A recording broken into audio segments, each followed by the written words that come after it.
Amén. Amén. Amén. Muy bien, hermanos. Pues vamos a empezar. Voy a compartir mi pantalla. Quiero recordarles que estamos estudiando la materia de la Biblia, libro por libro, Nuevo Testamento. Estamos avanzando hasta este momento de manera favorable. La clase anterior terminamos con el libro. El día de hoy, el libro que vamos a estudiar, hermanos, es el libro número 12. Y es el libro de los Filipenses, la epístola de Pablo a los Filipenses. Voy a pedirles, por favor, que tengan su Biblia preparada allí en esta hermosa epístola que vamos a estar estudiando, hermanos, en esta noche. Espero que sea, como dije hace un momento en la oración, de gran bendición. Voy a pedirles, por favor, que tengan su Biblia allí preparada entonces. Muy bien. Vamos a hablar un poquito acerca de esta epístola. El autor, bueno, ya lo dije hace un momento, es Pablo. ¿En qué momento, hermanos, el apóstol Pablo establece esta iglesia? Bueno, cuando nosotros leemos el libro de los Hechos, particularmente allí por el capítulo 16, nos vamos a dar cuenta que el apóstol Pablo visita la ciudad de Filipos en algún momento de su viaje misionero. Lo interesante de esto, recuerden que conforme se vayan conectando, hermanos, vayan apagando sus micrófonos. Lo interesante de esto es que cuando el apóstol Pablo llega a la región de Filipos, es porque Dios, hermanos, lo había llamado, o el Espíritu Santo, en un momento dado, él tenía en realidad en mente ir a otro lugar, pero dice la palabra de Dios que el Espíritu Santo no se lo permite. En un par de ocasiones, él quiere tomar un camino distinto, diferente, y el Señor permite que tenga la revelación de un varón macedonio que se le aparece a Pablo pidiéndole ayuda. Pablo en aquel momento está en Troas, obediente a la visión que ha recibido de parte del Espíritu de Dios, se dirige a aquella región en Macedonia, y eso le permite establecer, hermanos, la primera iglesia en el continente europeo, o lo que hoy en día se conoce como el continente europeo. Y esto es algo muy interesante e importante. ¿Por qué? No solamente porque nos habla del hecho de que el apóstol Pablo era alguien que se dejaba guiar por el Espíritu de Dios, sino porque realmente la obra, al ser de Dios, él es el que iba encaminando a Pablo a aquellos lugares en los cuales la palabra era el momento más adecuado, hermanos, para predicarla. No sé si les ha pasado, hermanos, si ustedes como iglesias, espero que sí, acostumbren a estar involucrados en la obra misionera y estar estableciendo iglesias, se van a dar cuenta que hay ocasiones en las que vamos a trabajar a ciertos lugares y de alguna manera las puertas están cerradas, pero con el paso del tiempo volvemos a ese lugar si las circunstancias lo permiten, y entonces resulta que es el momento adecuado para poder compartir la palabra. Algo así nos está ocurriendo a nosotros ahorita. Estamos tratando, hace algunos años, estuvimos yendo a trabajar al estado de Tlaxcala, donde pues la gente, si bien es cierto, no se niega a escuchar, pues es muy difícil realmente que la gente acepte el Evangelio de Jesucristo en aquel estado de la República. Y bueno, después de 2 años de trabajo que no vimos fruto, decidimos ya no estar yendo a aquel lugar y decidimos ir a otro distinto. Pero gracias a Dios, hace algunos meses, ya 4 meses quizás aproximadamente, se nos abrió una puerta en una colonia distinta que está a unos 20, 30 minutos de la localidad a donde estábamos yendo.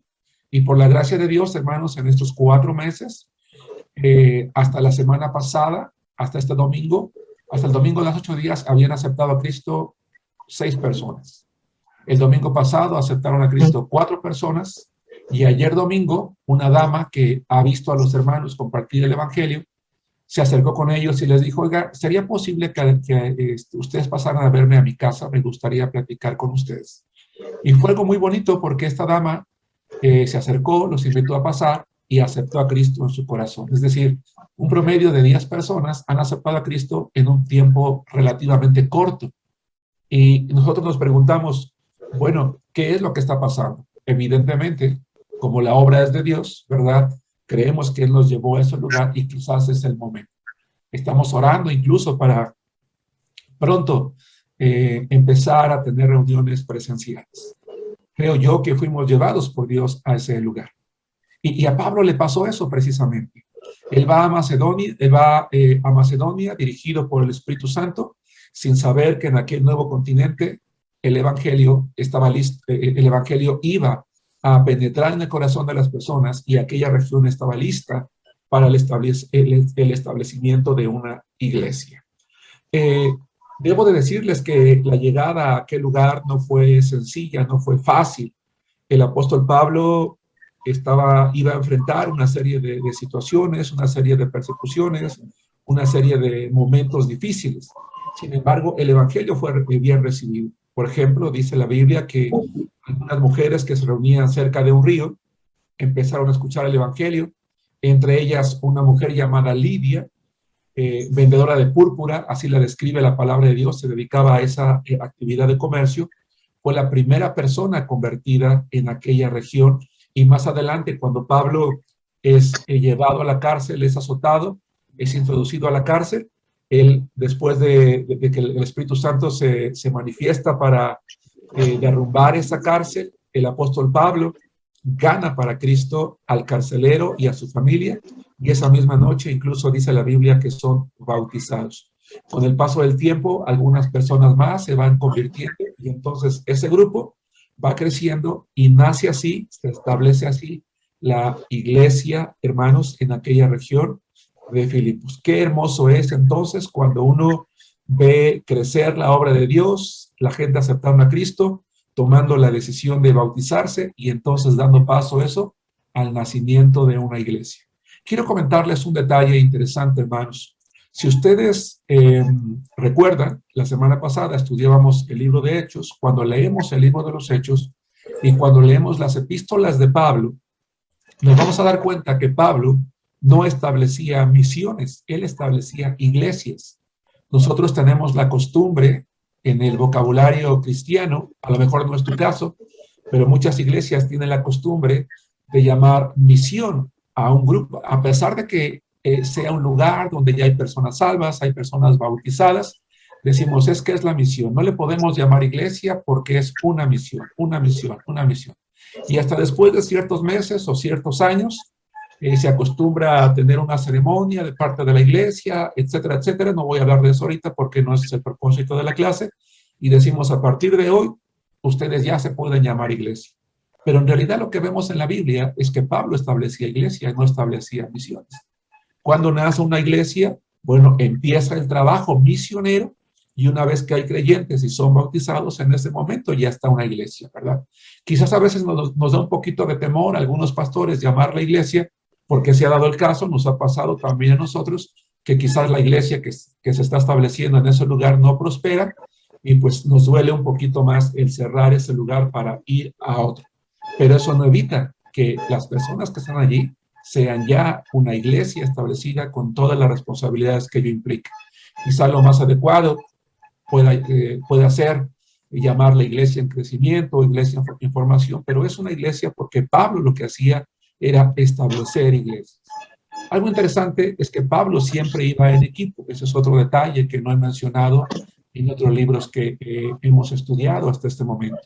Si nosotros queremos ser bíblicos realmente, hermanos, cuando vamos a nuevos lugares, debemos de procurar ir en equipos. Es sano entonces que cuando mandamos un misionero, procuremos orar a Dios para que un equipo se vaya con él. Porque si el misionero va solo, va a llegar el momento en el que las tareas lo van a rebasar y o se va a dedicar a discipular a los nuevos creyentes o se va a dedicar a evangelizar. Si ustedes leen el reporte de un misionero, se van a dar cuenta que los primeros meses hay una estadística que va hacia arriba, pero llega un momento en que se detiene, deja de crecer. Y eso es porque ese misionero tiene que absorber prácticamente su tiempo visitando a los nuevos creyentes, discipulándolos, ¿verdad? Absorbiéndose así su tiempo y limitándolo a continuar con el trabajo evangelístico. Pero cuando se cuenta con un equipo, ese equipo puede hacerse cargo del discipulado, de la visitación, de la enseñanza, mientras el misionero continúa en el evangelismo, o bien él dedicándose a lo que ya mencioné en la primera parte, y el equipo al discipulado. ¿Por qué digo esto? Porque cuando vemos a Pablo, encontramos a Pablo establecer la iglesia en esta región, o particularmente en Filipos, Él está con Timoteo, está con Silas y está con Lucas. Es decir, él ya ha formado a través del tiempo un equipo que se estima aproximadamente, cuando leemos las epístolas, oscilaba entre 15 o 20 personas, hombres y mujeres. Hay quien dice que incluso podía oscilar entre 20 y 25. Es decir, él iba, llegaba, por eso se quedaba poco tiempo en un lugar, porque mientras él estaba allí, él trabajaba, estaba al frente, pero se iba y dejaba personas encargadas, ya sea a pastorear la iglesia o a cuidarla. Y es el caso precisamente de Filipos, en donde yo les comentaba, de hecho, en el tema pasado, en el libro de los Hechos, que Lucas, que ya ha estado con Pablo, ha viajado con él, ha asumido la responsabilidad y la tarea de consagrarse al Señor, él se queda a pastorear esta iglesia aproximadamente durante un periodo de 5 años a partir de su establecimiento, para que Pablo pueda continuar con sus viajes misioneros, y más tarde, después de este tiempo, él se va a reincorporar al equipo misionero de Pablo. Seguramente durante ese periodo, Lucas ya había preparado varones que se quedaran a cargo de la iglesia. Ese es un punto interesante e importante que de alguna manera he venido mencionando a través del tiempo, la importancia de que las iglesias cuenten con personas preparadas para que puedan apoyar en el trabajo, o incluso en algún momento dado quedarse a cargo de ella, en este caso algún varón como pastor, pero también un buen equipo de damas como maestras, como consejeras, que pueden llevar a cabo un muy buen trabajo en la iglesia. Esta epístola de la que estamos hablando nosotros en este momento a los filipenses, es muy probable que fue llevada por Epafrodito. Epafrodito era otro varón muy importante dentro del equipo de trabajo del apóstol Pablo, y era un hombre de toda su confianza, porque él fue el encargado de llevarle a Pablo las ofrendas que la iglesia de Filipos tomaba la decisión de enviarle. Esta iglesia era muy bonita, hermanos. ¿Por qué? Porque vamos a aprender el día de hoy que ellos quedaron con una muy buena enseñanza de parte de Pablo y muy agradecidos con él. De tal manera que a donde quiera que Pablo iba, esta iglesia le enviaba ofrendas misioneras. De eso vamos a hablar un poquito más adelante. La carta de Filipenses, hermanos, aunque no es una carta muy grande en contenido, es una carta con muchas enseñanzas. Es una carta que incluso podemos calificarla como una carta diferente, una epístola diferente a otras que el apóstol Pablo había escrito, porque es una carta en la que se aprecia una buena relación entre el apóstol y la iglesia, se aprecia cierto aprecio del mismo apóstol Pablo hacia ellos, cierta amistad. Incluso, a diferencia de otras iglesias, vamos a verlo también, él no se presenta con la autoridad apostólica como lo hace en otro momento, porque la circunstancia no lo requiere. Vamos a tratar de agrupar. Bueno, ¿qué enseñanzas podemos tomar de la epístola a los filipenses? Bueno, una de las primeras epístolas que podemos, de las primeras cosas que podemos ver en esta epístola es que, en virtud de que Pablo estaba en la cárcel, porque recuerden que esta epístola está escrita desde la cárcel, son varias epístolas las que Pablo va a escribir desde la cárcel. Las próximas 4 que vamos a leer se conocen así, de hecho, como las epístolas de la cárcel. Pablo está en una circunstancia de, pues él es prisionero por causa del evangelio de Jesucristo. Creo yo que él estaba consciente de que no iba a terminar logrando su libertad, que el evangelio le iba a costar incluso su propia vida. Si nosotros estudiamos esta epístola, nos vamos a dar cuenta que a Pablo le faltaban aproximadamente unos 4 años para llegar al martirio. Él obviamente no sabía en ese momento en cuánto tiempo, lo podemos saber nosotros por la fecha de las epístolas, pero él ya presentía que eso se acercaba. Pero a pesar de eso, él nos da una gran lección en el capítulo 1, versículo 21, a donde les voy a pedir que abran sus Biblias. En Filipenses 1:21 encontramos una de las lecciones de vida más importantes del apóstol Pablo, porque él está consciente de que la muerte es inminente, no está seguro en qué momento, no por lo menos en esta epístola, más adelante sí lo va a estar, y él dice, porque para mí el vivir es Cristo y el morir es ganancia. Pablo no era un hombre que se aferraba a la vida, pero tampoco era alguien que deseaba la muerte. Eso es algo muy importante. Pablo no es alguien que se aferraba a la vida, pero tampoco es alguien que deseaba la muerte. Vamos a comprender esto. Pablo amaba la vida, pero amaba la vida no para disfrutarla. Amaba la vida porque sabía que mientras él estuviera vivo, él podía ser útil para el evangelio. Pero sabía que si moría era algo bueno. Porque ¿qué persona, hermanos, en sus 5 sentidos tiene la capacidad de decir el morir es ganancia? Hay muchas personas, y probablemente a muchos creyentes también, ¿verdad? Les da o nos da miedo a la muerte o no queremos morir. O cuando alguien recibe una noticia de una enfermedad a lo mejor terminal, lo primero que viene a la mente es muerte. Y empieza el miedo, empieza el llanto, empieza la desesperación, la ansiedad, a veces la depresión. Pero Pablo dice morir es ganancia. ¿Por qué? Porque él estaba confiado. Él estaba confiado de que lo que le esperaba era la eternidad. Y de que realmente sí, quizás coloquialmente hablando, lo peor que le puede pasar a un ser humano, dice el ser humano, es la muerte, pero no es así. Lo peor que le puede pasar al ser humano no es la muerte. Lo peor que le puede pasar es morir y quedar eternamente separado de la gloria de Cristo. Eso es lo peor que le puede pasar. Pero al creyente, lo mejor que le puede pasar es morir, porque al morir cerramos los ojos a esta vida y los abrimos a la gloria de Dios.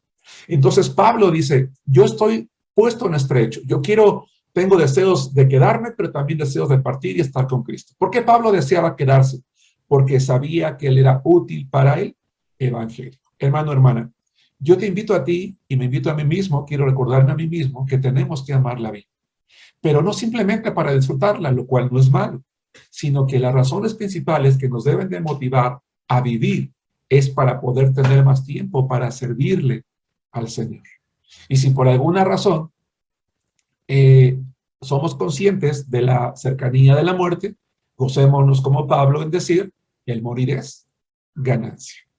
La segunda enseñanza que encontramos en esta epístola se encuentra en el capítulo 2, versículos 5 al 11, que más tarde voy a retomar, en la cual se habla de la humildad de Jesús al tomar forma humana, porque dice que dice en Filipenses 2, del 5 al 8, únicamente voy a leer una porción del versículo 6, dice que el cual siendo en forma de Dios, no estimó el ser igual a Dios. Y dice el versículo 7, sino que se despojó a sí mismo tomando forma de siervo. Qué maravilloso es que el Rey del universo, el Dios de dioses, el Rey de reyes, se vistió como hombre para andar entre nosotros y personalmente traernos ese maravilloso mensaje de que el reino de los cielos se había acercado.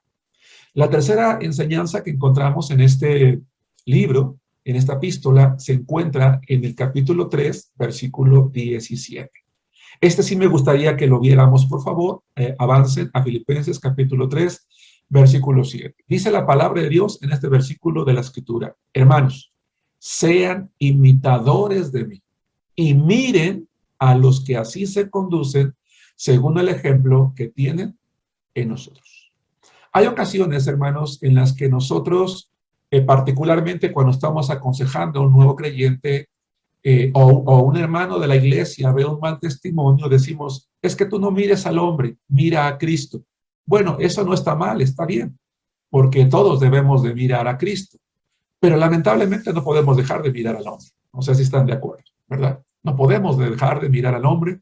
No podemos dejar de mirar a los que están a nuestro alrededor, porque finalmente el testimonio de ellos va a influenciar nuestro caminar en Cristo.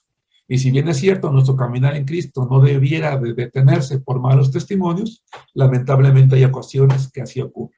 Para que eso no suceda, entonces cada uno de nosotros, hermanos, tenemos la responsabilidad de ser imitadores, en este caso, de aquellos hombres, de aquellas mujeres que en la iglesia están conduciéndose según el ejemplo de Jesucristo, para que los creyentes de la iglesia tengan a quien ver y tengan buenos ejemplos a quienes imitar. Pablo no estaba pecando de vanidad o de arrogancia al pedir que fueran imitadores de él, porque él estaba siendo un buen imitador de Cristo Jesús. Y quisiera Dios, hermanos, que en todas las iglesias, de hecho creo que eso es lo que él quiere, que en todas las iglesias hayamos hermanos que seamos capaces algún día de decir a los demás, hermano, ¿verdad? Imítame a mí. Y la cuarta enseñanza, no la cuarta enseñanza que podemos captar rápidamente o encontrar rápidamente en esta epístola es que Pablo nos habla de todas aquellas cosas que deben de ocupar nuestra mente. Y se encuentra en el capítulo 4, versículos 8 al 9. Estamos hablando del autor. El autor tiene en mente que la muerte viene cerca, está cerca. Y entonces dice, para mí vivir es Cristo y el morir es ganancia. El autor tiene muy presente que Dios se humilló a sí mismo, haciéndose hombre para estar en nosotros. Él tiene presente entonces que tiene que ser un buen testimonio, pero también tiene presente aquello que debe de ocupar su mente.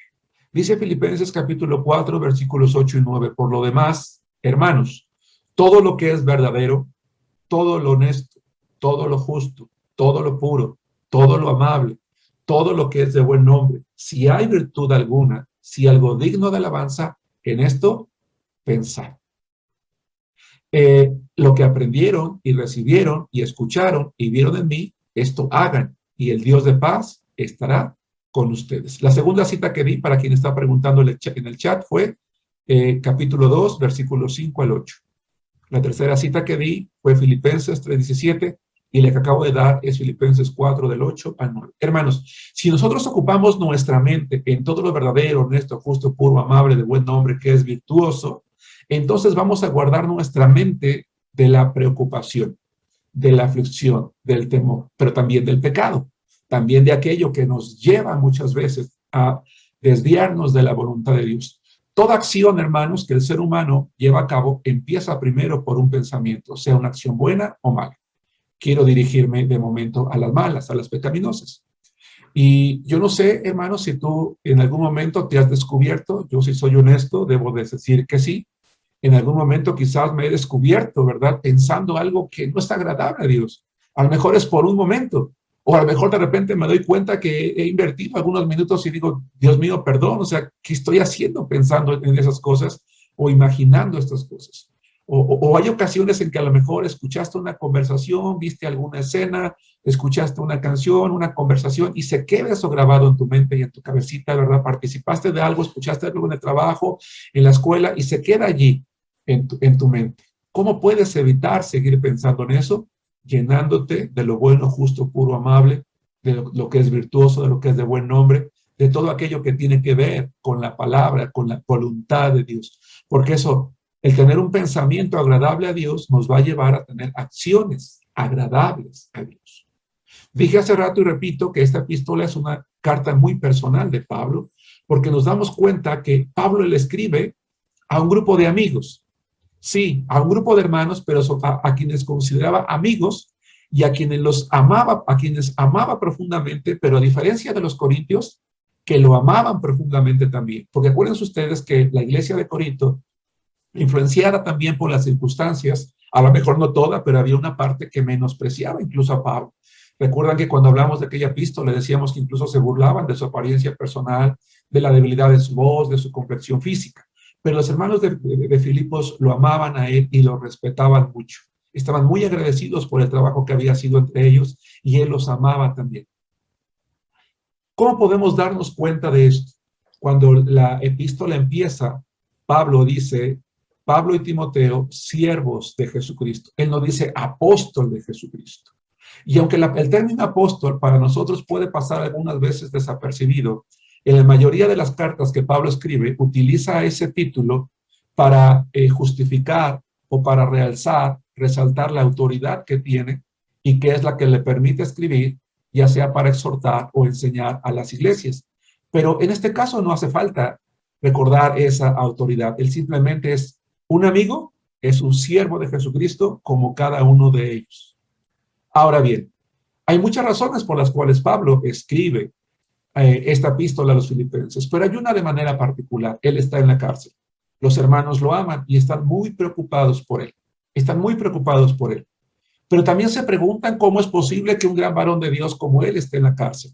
No es justo que él esté en la cárcel, él está haciendo la obra de Dios. ¿Cómo la estará pasando? Se preguntaron algunos. ¿Estará triste? ¿Estará deprimido? ¿Estará acongojado? ¿Querrá dejar la labor misionera en virtud de lo costoso que está implicando para él el invertir su tiempo, su vida al Evangelio de Jesucristo? La respuesta es no. Pablo les escribe a los hermanos para decirles, hermanos, estoy muy bien. Estoy tan bien que Pablo, les voy a pedir por favor que abran sus Biblias en Filipenses capítulo 4, versículo 4, y que alguien por favor me lea este versículo. Los invita a sentirse como él. Brenda, bueno, quien sea. Sí. Brenda, ya aprendió su micrófono. Brenda, léelo por favor. Filipenses 4, 4. Sí, perdón. Dice la palabra de Dios, regocijaos en el Señor siempre. Otra vez digo, regocijaos. Gracias, hermana. Qué gran lección de vida.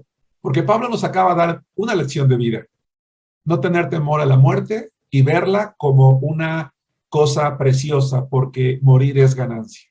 La segunda lección de vida que nos da el apóstol Pablo es, sin importar las circunstancias, sin importar lo adversa que éstas sean, solamente hay una actitud que debe tener el cristiano y es la de regocijo. Regocíjense en el Señor. No dice Pablo cuando te vaya bien, cuando tengas trabajo, cuando tengas salud, cuando tengas éxito, dice siempre. Y Pablo remarca la idea, dice, por si no me expliqué, lo que les quiero decir es, estén contentos, estén alegres, estén regocijados, porque yo estoy contento, yo estoy alegre, yo estoy regocijado. No importa dónde esté yo, no se preocupen por mí, más bien yo me preocupo por ustedes porque yo estoy bien. ¿Por qué Pablo podía regocijarse en medio de las circunstancias en las que él vivía? Porque en su mente estaba todo lo que era verdadero, honesto, justo, puro. Él había aprendido a llenar su mente de los pensamientos de Dios. ¿Por qué razón, hermanos? Muchos creyentes, cuando estamos en situaciones difíciles como Pablo, lo que nos pasa es que terminamos cayendo, primero que nada, en el miedo, en la angustia, en la desesperación y en el peor de los casos, en la depresión. Bueno, porque nosotros en lugar de llenar nuestra mente de lo que tiene que ver con Dios y de regocijarnos, sí, lo que ocurre es que empezamos a escuchar nuestro diálogo interior. ¿Qué es el diálogo interior? Bueno, el ser humano, y todos los que estamos aquí solo somos seres humanos, tenemos la costumbre de hablar solos en nuestro interior. Y es que esto que me pasa, y si hubiera hecho esto, y no, pero es que me dijo aquello, y qué voy a hacer aquí. Y empezamos a plantearnos situaciones casi siempre negativas. 2, siempre nos proyectamos hacia el futuro, hacia lo malo. Si te dicen que tienes una enfermedad, dices, me voy a morir. Si ves que en el trabajo van a liquidar personas, dices, de seguro me van a correr a mí. Si ves que algún negocio alrededor le está yendo mal, dices, de seguro yo también voy a quebrar. Entonces, pero siempre tenemos la tendencia a proyectarnos hacia lo negativo, a tener diálogos interiores negativos. Pero si de manera contraria tomamos y hacemos propia esta lección de vida de regocijarnos en el Señor, pues lo que vamos a tener, hermanos, es que vamos a estar libres de la ansiedad. Es más, ¿sabían ustedes que la epístola de Pablo a los Filipenses contiene lo que algunos estudiosos de la Biblia han llamado la receta para la felicidad? Sí, este libro contiene la receta para la felicidad. Contiene la receta para contrarrestar la peor de las ansiedades que tú y yo podamos vivir. Y se encuentra en el capítulo 4, versículo 6 al 8. Que de hecho es precisamente lo que antecede a aquel pensamiento de todo lo bueno. Si les parece, alguien prenda su micrófono y lea los versículos 6 al 8 del capítulo 4. ¿Cómo combatir la ansiedad? ¿Cómo combatir todo aquello de lo que acabo de mencionar hace un momento? Vamos a ver lo que dice Filipenses 4:6. La hermana Martínez prendió su micrófono. Adelante, fuerte. 4:6 al 8. Dice así la palabra de Dios.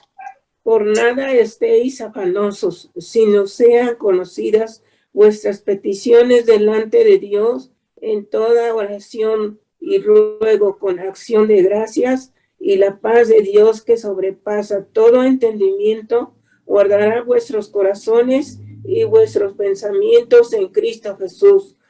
Por lo demás, hermanos, todo lo que es verdadero, todo lo honesto, todo lo justo, todo lo puro, todo lo amable, todo lo que es de buen nombre, si hay virtud alguna, si algo digno de alabanza, en todo esto pensad. Gracias, hermana. Hermanos, ¿cuál es uno de los problemas emocionales, uno de los problemas que más se han presentado en los últimos 20 meses en el mundo. La ansiedad.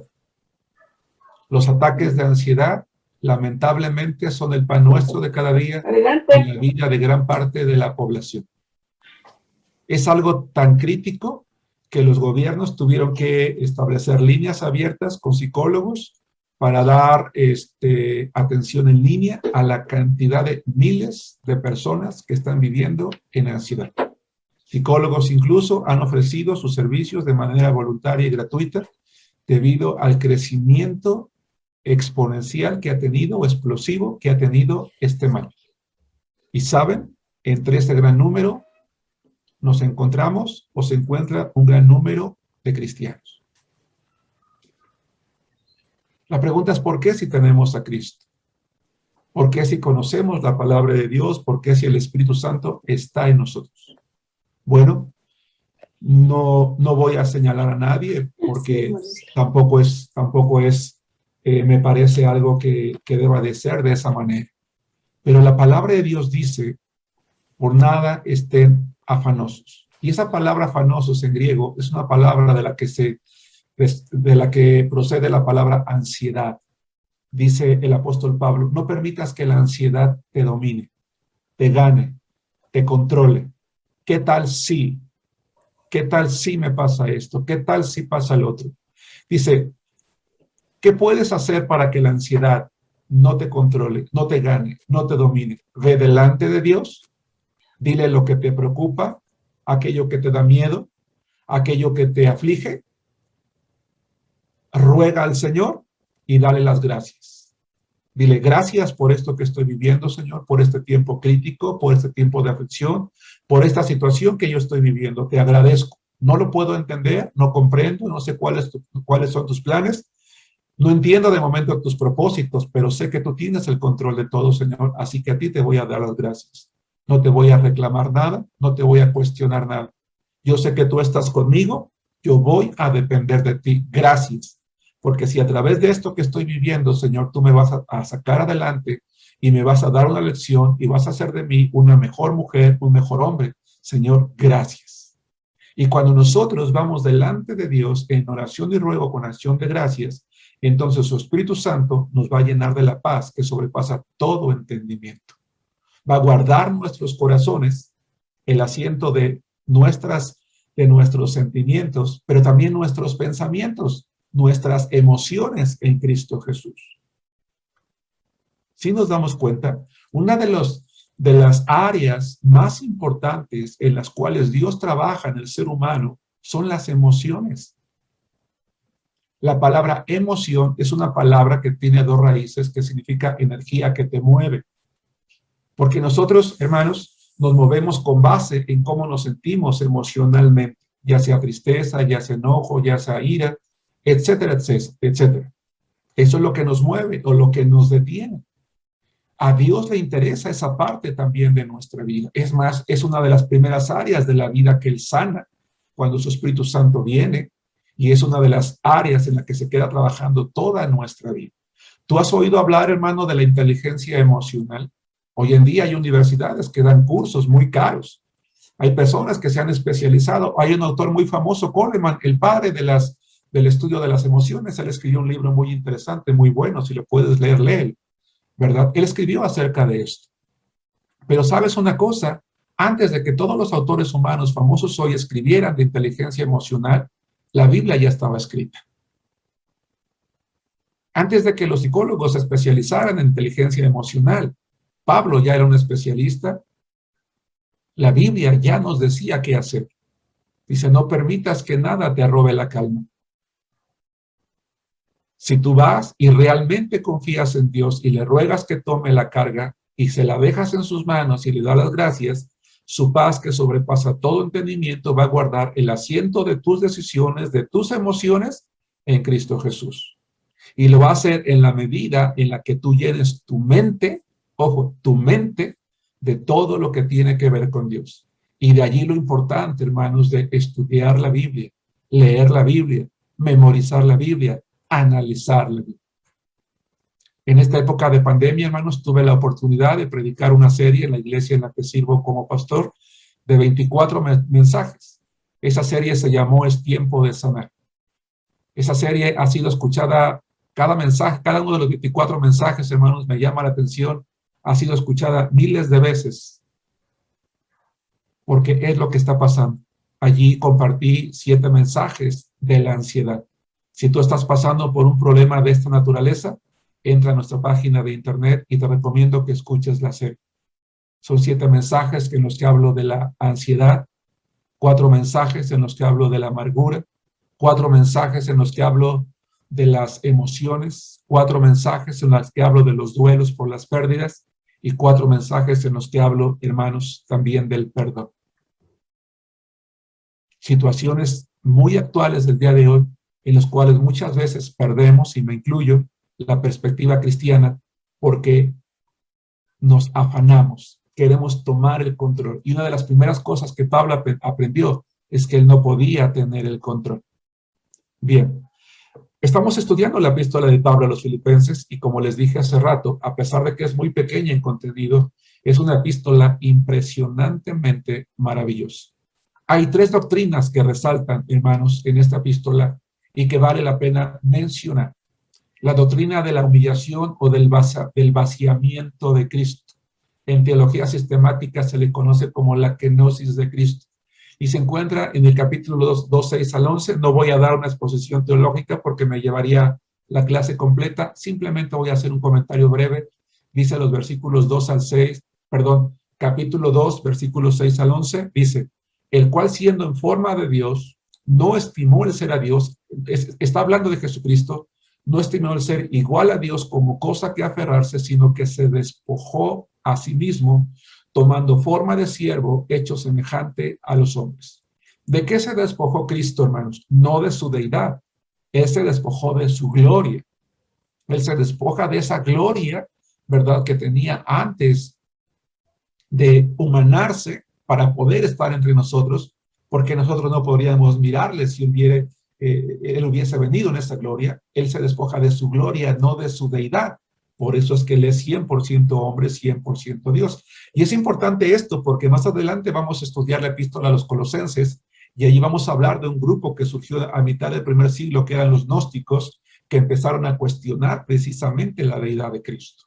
Pero Pablo, ¿verdad?, recuerda que Cristo se despojó a sí mismo, tomando forma de siervo, hecho semejante a los hombres, y estando en la condición de hombre, se humilló a sí mismo, siendo obediente hasta la muerte y muerte de cruz, por lo cual Dios también le exaltó hasta lo sumo y le dio un nombre que es sobre todo nombre, para que en el nombre de Jesús se doble toda rodilla de los que están en los cielos y en la tierra y debajo de la tierra, y toda lengua confiese que Jesucristo es el Señor, para gloria de Dios Padre. Qué maravilloso es pensar.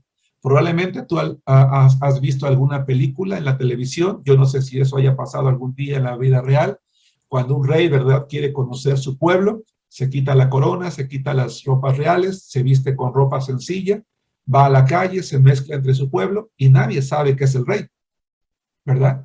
¿Por qué? Porque no trae a su séquito de guardianes, no trae una ropa lujosa, no trae bueno, hoy ya no se acostumbra en tiempos modernos, trae una capa de rey como en antaño, ¿verdad? O una corona. Pero en aquellos tiempos, hermanos, esta era la costumbre. Pero si alguien veía en la calle a ese rey, pues no podía creer que era él. Pero las ropas, ¿verdad?, la vestimenta humilde no le quitaba la posición que él tenía. Eso fue lo que pasó con Jesucristo. Por eso decía yo hace rato que de lo único que se despoja es de su gloria, ¿verdad?, no así de su deidad. Ya esa, la simple acción que Dios tuvo, ¿verdad?, al humanarse fue ya un acto de humillación, la cual hizo por amor a nosotros.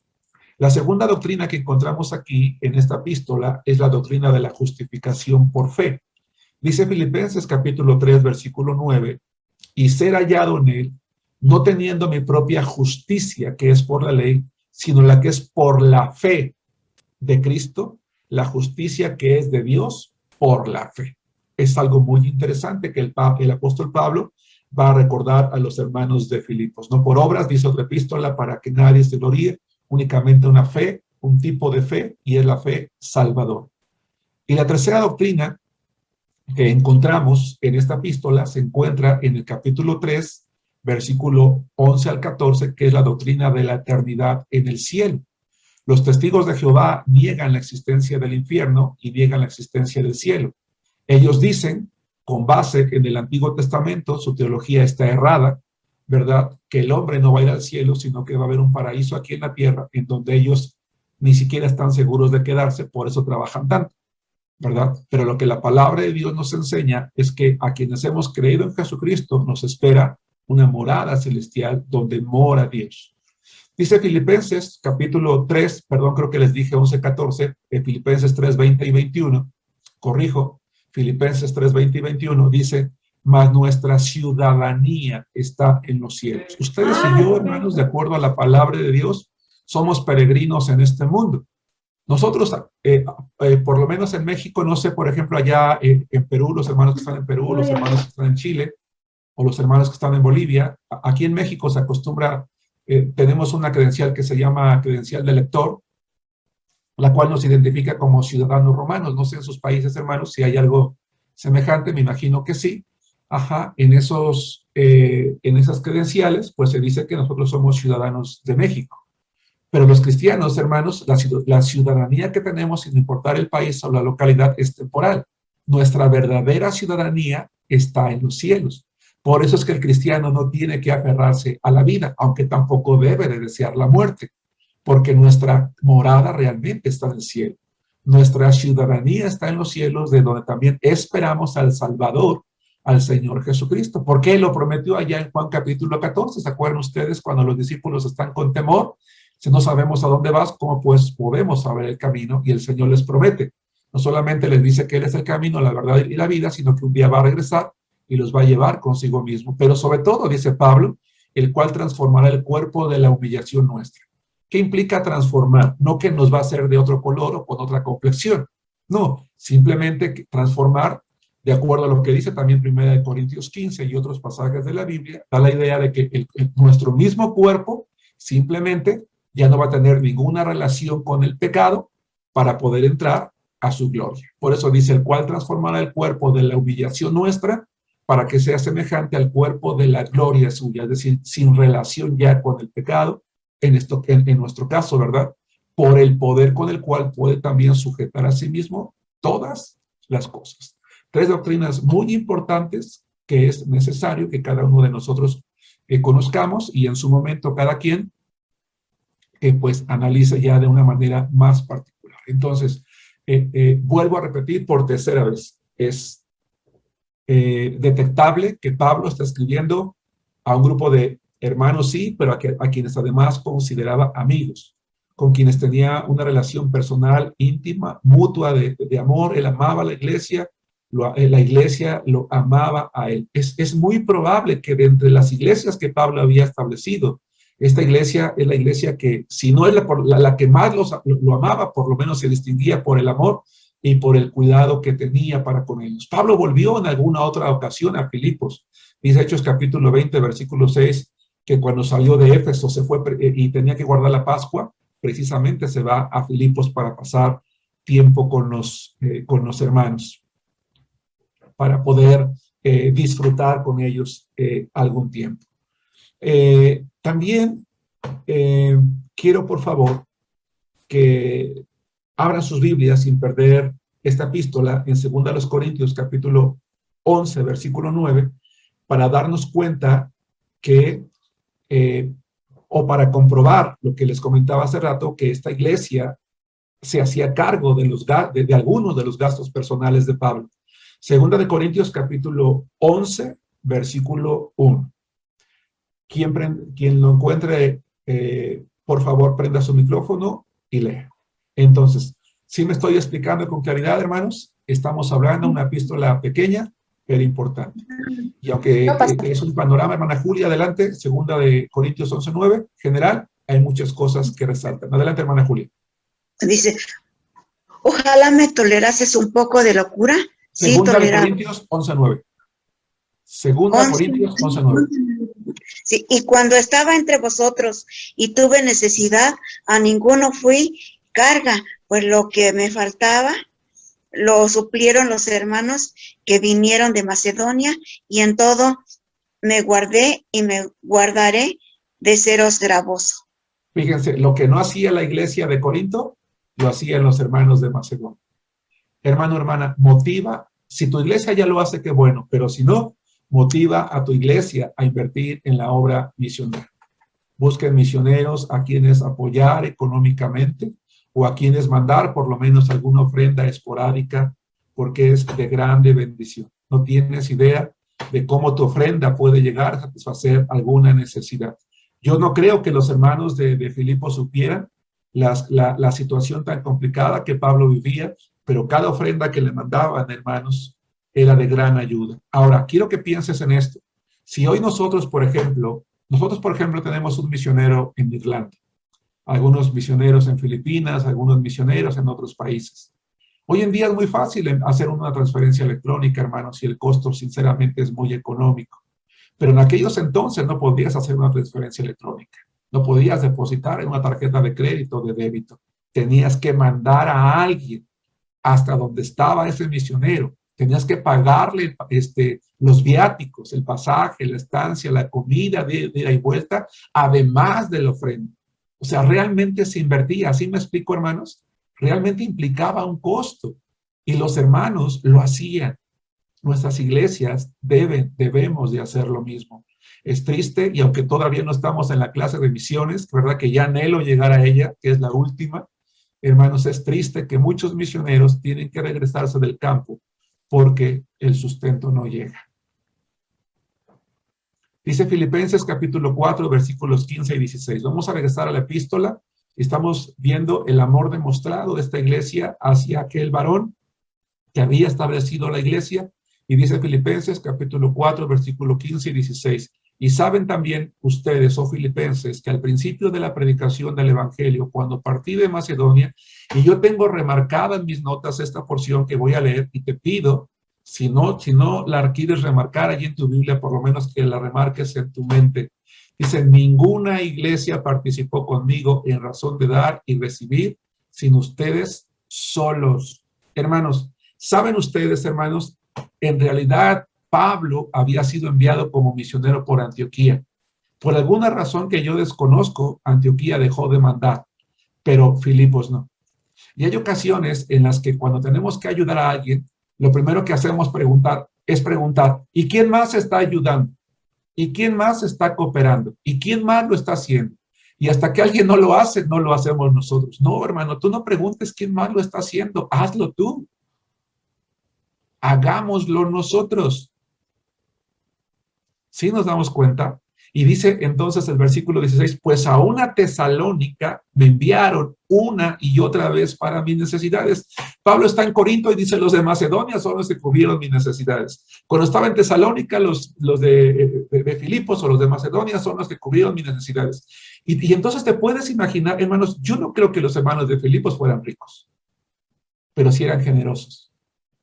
Y pagaban una y otra vez porque sabían que eso servía para que el evangelio creciera. Ojo, eso servía para que el evangelio predicara. Hermano, ¿te has dado cuenta cuando has leído la epístola de Pablo a los filipenses la importancia que él le da al evangelio? Mira, te voy a leer 9 referencias que Pablo hace al evangelio en esta epístola. Las voy a incluir en las notas para que no se preocupen si no las alcanzan hoy. Pablo en 1.5 habla de la comunión en el evangelio. En 1.7, la confirmación del evangelio. En 1.12, el progreso del evangelio. En 1.17, la defensa del evangelio. En 1.27, la dignidad del evangelio.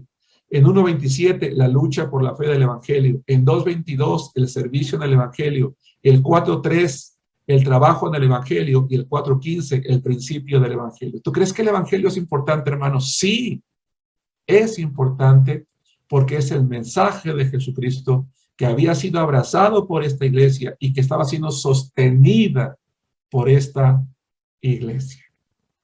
Bien, avancemos entonces. Ya hablamos del autor y hablamos de lo que él tenía en mente y que podemos deducir a través de lo que estamos mencionando.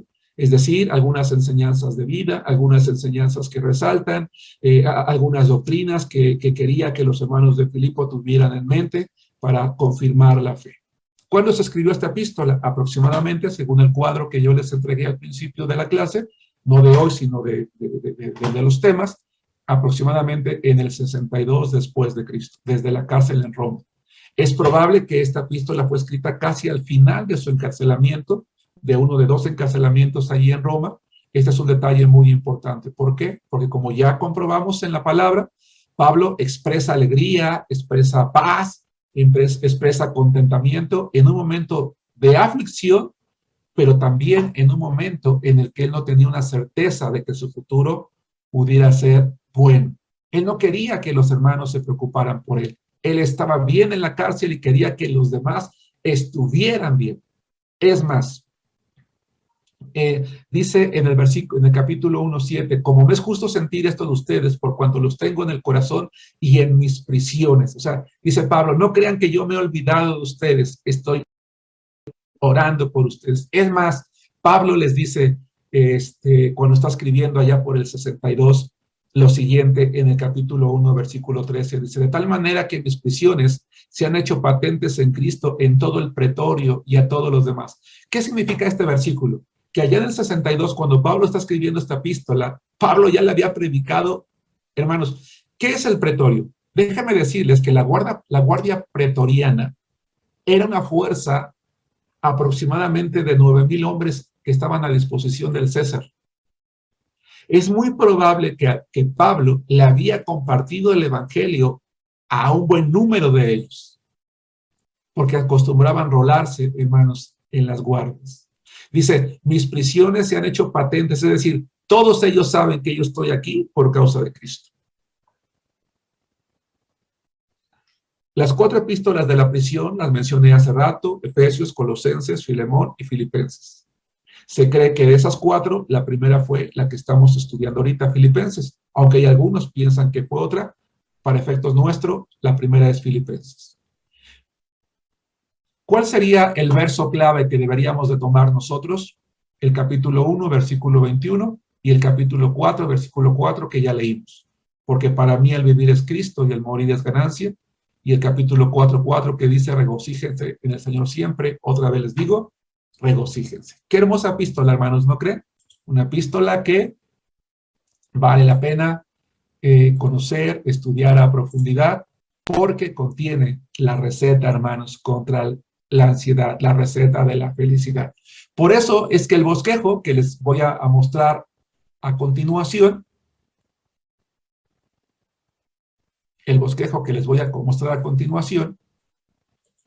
habla precisamente acerca de esto. 1. Gozo en la oración, capítulos 1 del 1 al 11. 2. Gozo en el Evangelio, capítulo 1, 12 al 30. 3. Gozo en la vida cristiana, capítulo 2 del 1 al 18. 4. Gozo en los colaboradores de la obra, 2:19 al 30. Gozo en el Señor, capítulo 3:1 al 4:4. Gozo en la paz de Dios, 4 del 5 al 9. Y gozo en la generosidad de la iglesia, capítulo 4, versículos 10 al 23. Muy bien, hermanos. Espero que este libro, la próxima vez que sea leído por cada uno de ustedes, de nosotros, sea visto desde esta perspectiva y sea de mayor bendición de lo que estoy seguro ya habrá sido en las ocasiones en las que ustedes han podido leer. Muy bien. Vamos a entrar al libro número 13 y es la epístola a Filemón.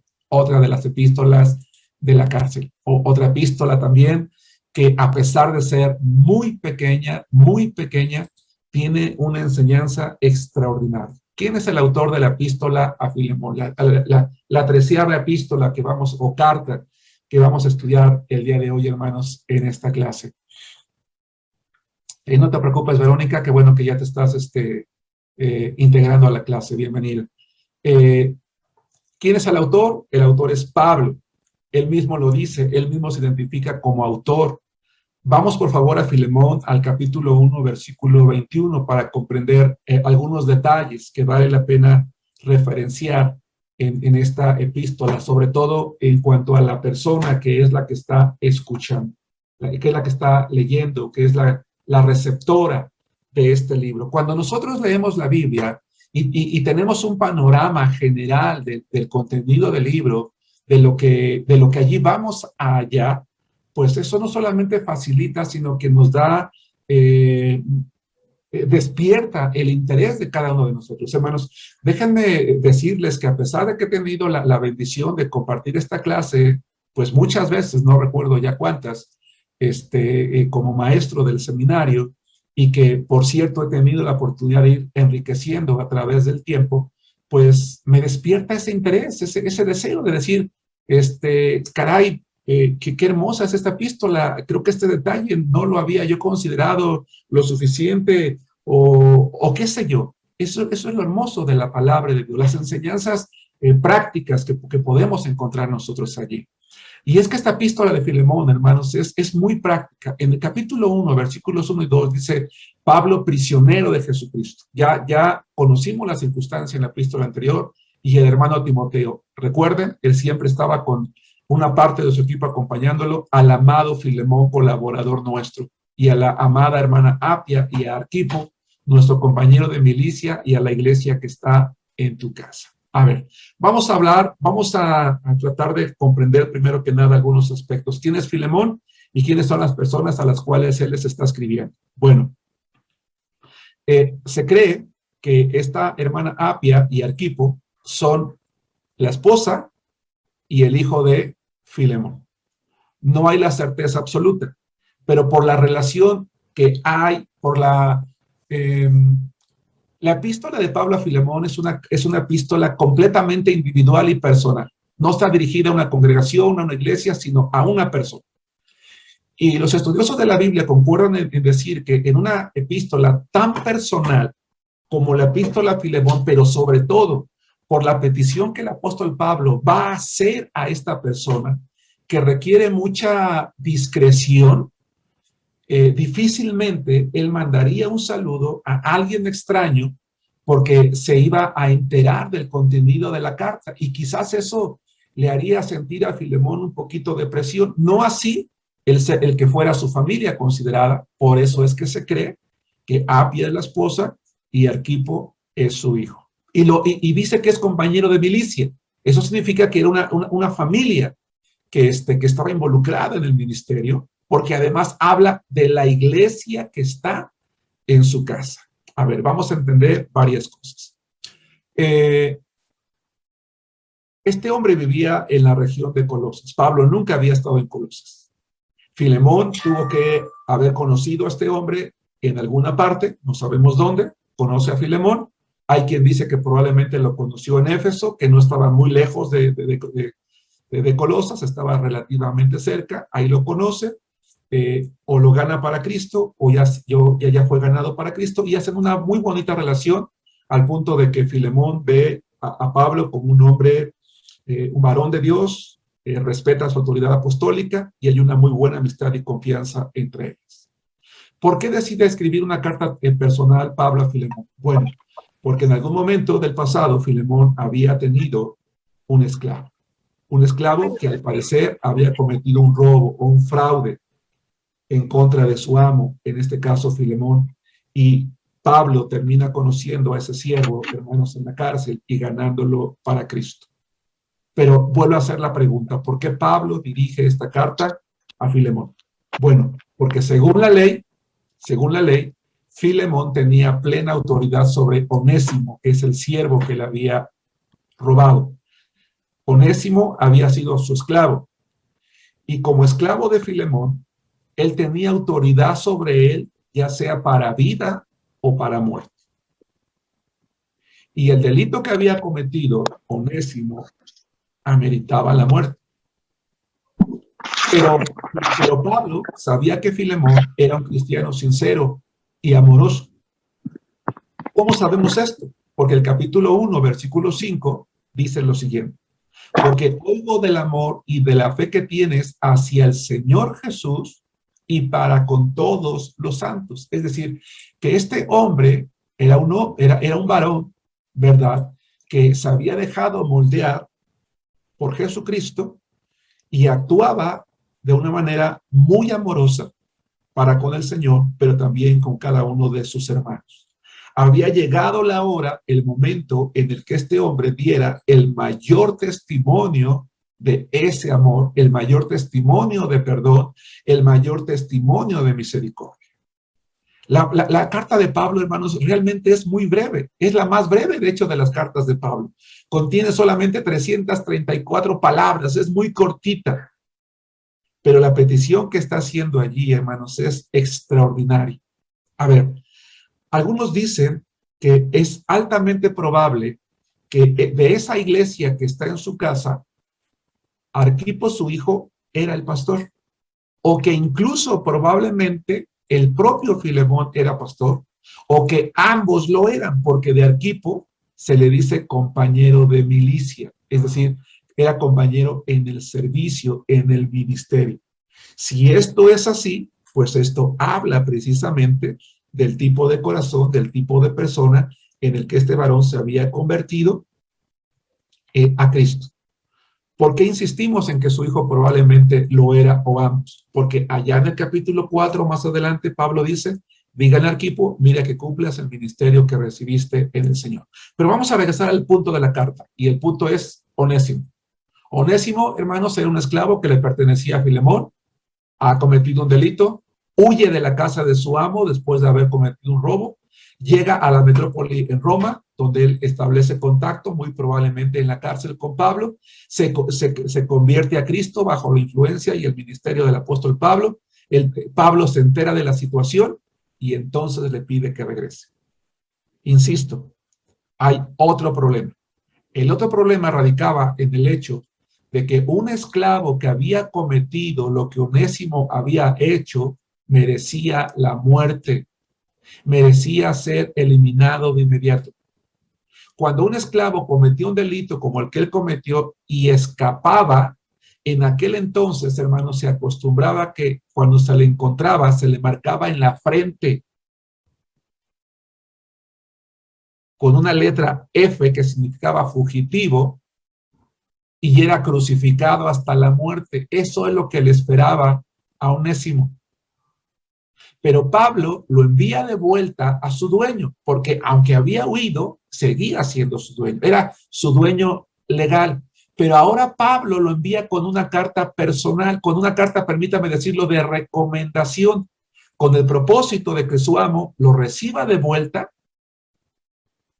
esperando que lo perdone, que lo reciba de buena voluntad, porque ahora, además de ser su esclavo, se había convertido, se había arrepentido y esperaba que lo perdonara, que lo habilitara y que lo considerara un hermano amado en la fe.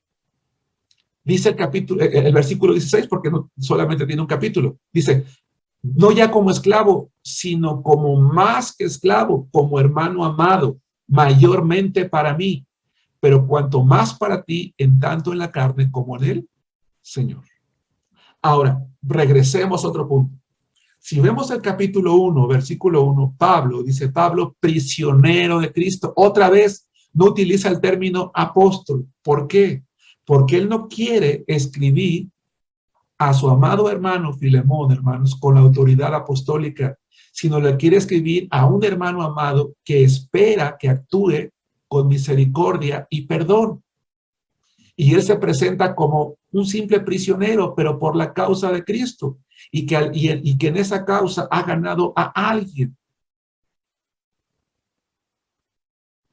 Incluso el apóstol Pablo le dice, si algo te debe, cárgalo a mi cuenta, yo te lo voy a resarcir. Cualquier pérdida que te hubiera provocado, yo la voy a hacer, pero yo lo que anhelo es que tú procedas llevado por las circunstancias del amor y del perdón cristiano.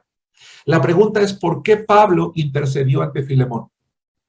Porque en aquellos, y escribe una carta, porque en aquellos tiempos se acostumbraba, de acuerdo a la ley de defensa de Roma, lo siguiente: el derecho romano, que es la cuna del derecho que existe hoy en el mundo, el derecho romano declaraba que un esclavo podía huir, podía buscar a un amigo influyente, a un amigo de su amo, a un amigo influyente, para implorarle que intercediera por él a efecto de que no acabara con su vida.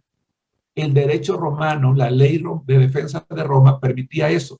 Si un siervo cometía un delito, podía huir a la casa de un amigo cercano del amo que tuviera la capacidad de influenciar en él para implorar su intercesión.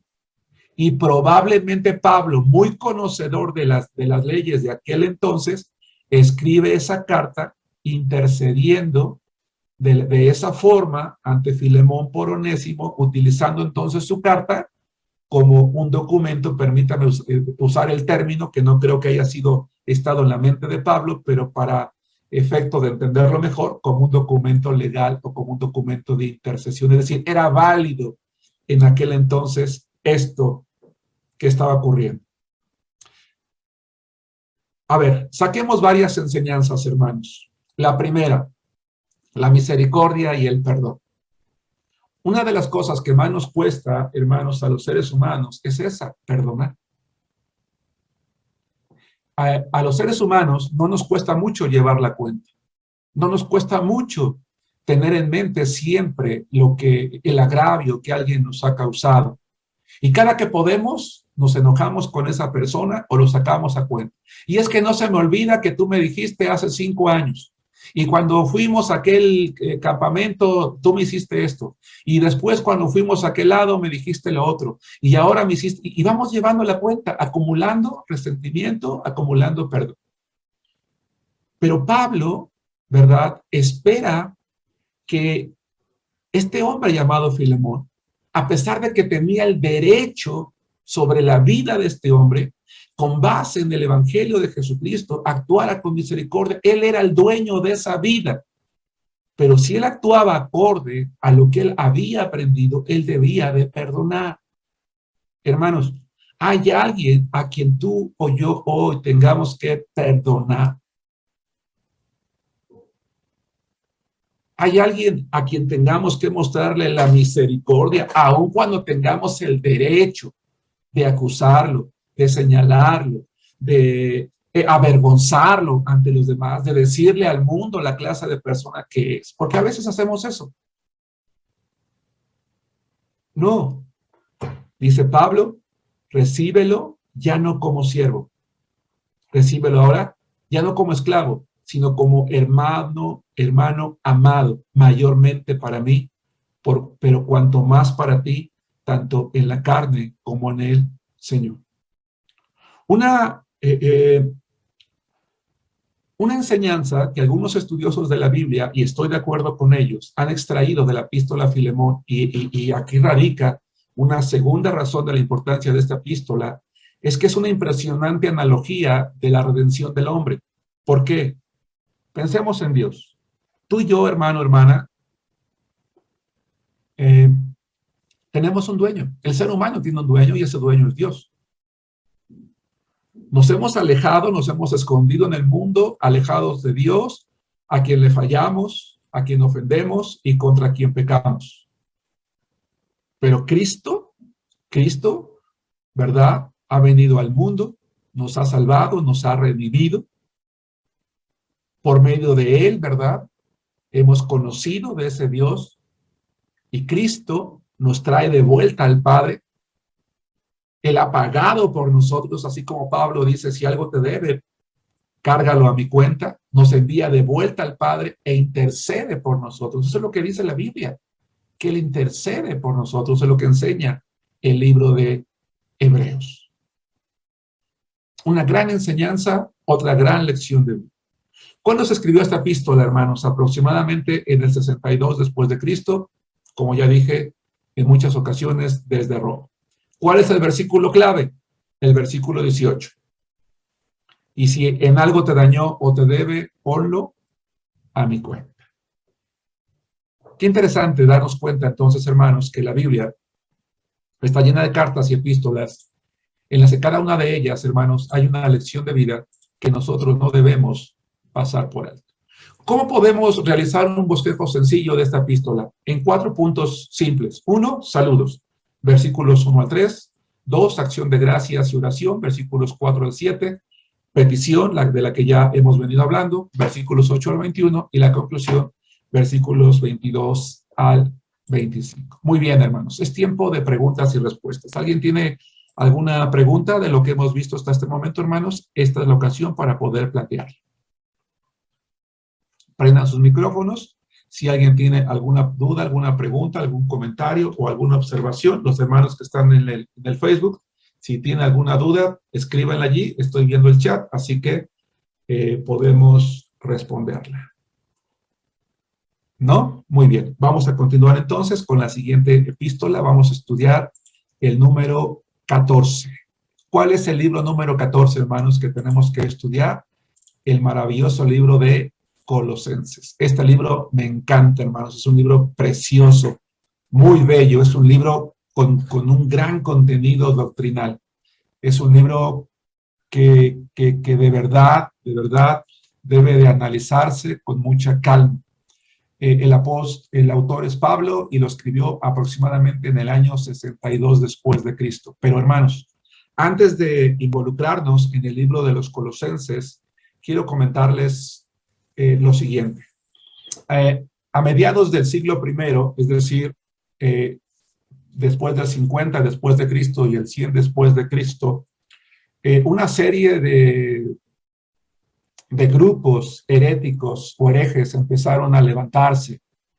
Eran grupos que surgieron incluso de entre el judaísmo, que combinados con otras filosofías empezaron a interpretar de manera equivocada la vida de Jesucristo, la persona de Jesucristo, y empezaron a propagar una serie de enseñanzas, una serie de doctrinas que iban en contra completamente, hermanos, de la Escritura, de la palabra de Dios. Varias de las epístolas que fueron escritas en el Nuevo Testamento tenían como propósito, si no primario, sí dentro de los propósitos, contrarrestar las falsas enseñanzas. Y podemos hablar de la carta a los Colosenses, podemos hablar de las epístolas de Juan, por ejemplo, podemos hablar del propio Evangelio de Juan, que fueron escritos, hermanos, para contrarrestar algunas de esas falsas enseñanzas que se levantaron. Y particularmente quiero hoy hablar acerca del gnosticismo, quiero hablar de los gnósticos. En la región de Colosas empezaron a levantarse algunos falsos maestros que empezaron a introducir en la iglesia una serie de enseñanzas que más tarde se conocieron como gnósticos o como gnosticismo. La palabra gnóstico es una palabra que simple y sencillamente da la idea de conocimiento o de tener conocimiento.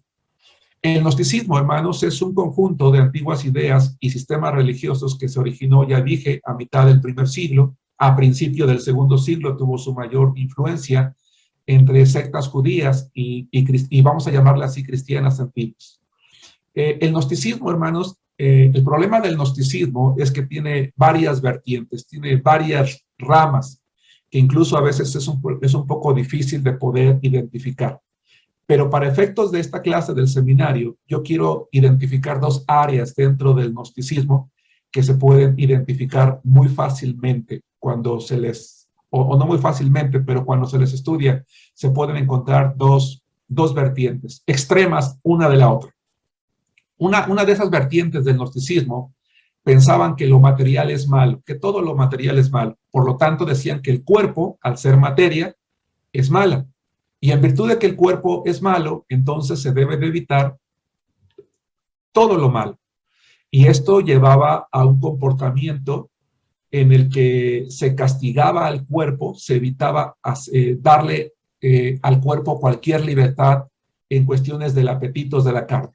Se castigaba al cuerpo a modo de que no se disfrutara de nada, llámese comida, cualquier cosa. Se tenía que castigar completamente el cuerpo porque era mal, ¿verdad? Lo único bueno era el espíritu, y lo que se buscaba a través del conocimiento es que algún día se pudiera liberar el espíritu de la carne para ser libre, para ascender, y que cuando ascendiera ese espíritu, pues lo hiciera porque mientras estaba en vida había tenido o alcanzado un gran conocimiento. De allí el término gnósticos o gnosticismo, porque ellos creían, lo voy a repetir más adelante, que el conocimiento daba salvación. Y por el otro lado, el extremo, estaba otro grupo que decía, bueno, sí, estamos de acuerdo que el cuerpo es malo, pero lo que tú hagas con el cuerpo no afecta a tu espíritu. Y entonces le daban rienda suelta a los placeres de la carne. Decía, no, tú con tu cuerpo puedes hacer lo que tú quieras. Quieres tener sexo, quieres embriagarte, quieres participar en la lujuria, quieres pornografía, quieres homosexualismo, bestialismo, lo que tú quieras, zoofilia, lo que tú quieras, haz con tu cuerpo porque eso no afecta a tu espíritu. Lamentablemente esa enseñanza empezó a entrar en algunas regiones de Asia incluso. Por eso cuando lleguemos a 1 de Juan, uno no puede comprender la epístola de 1 de Juan si uno no entiende lo que estaba pasando en aquel entonces, que los gnósticos estaban propagando, pero en este caso vamos a quedarnos de momento en la región de Colosas. ¿Qué es lo que enfatizaban los gnósticos? Voy a mencionar 9 cosas que también les voy a incluir en sus notas, porque pues obviamente no espero que alcancen a anotarlas, a menos que ustedes escriban en taquigrafía. Esa nada más yo la hablo, hermano. Entonces, pues mejor grabada, ¿verdad?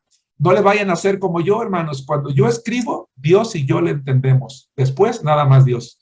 Entonces, mejor escuchen, que se las voy a dar después con las notas. Bien.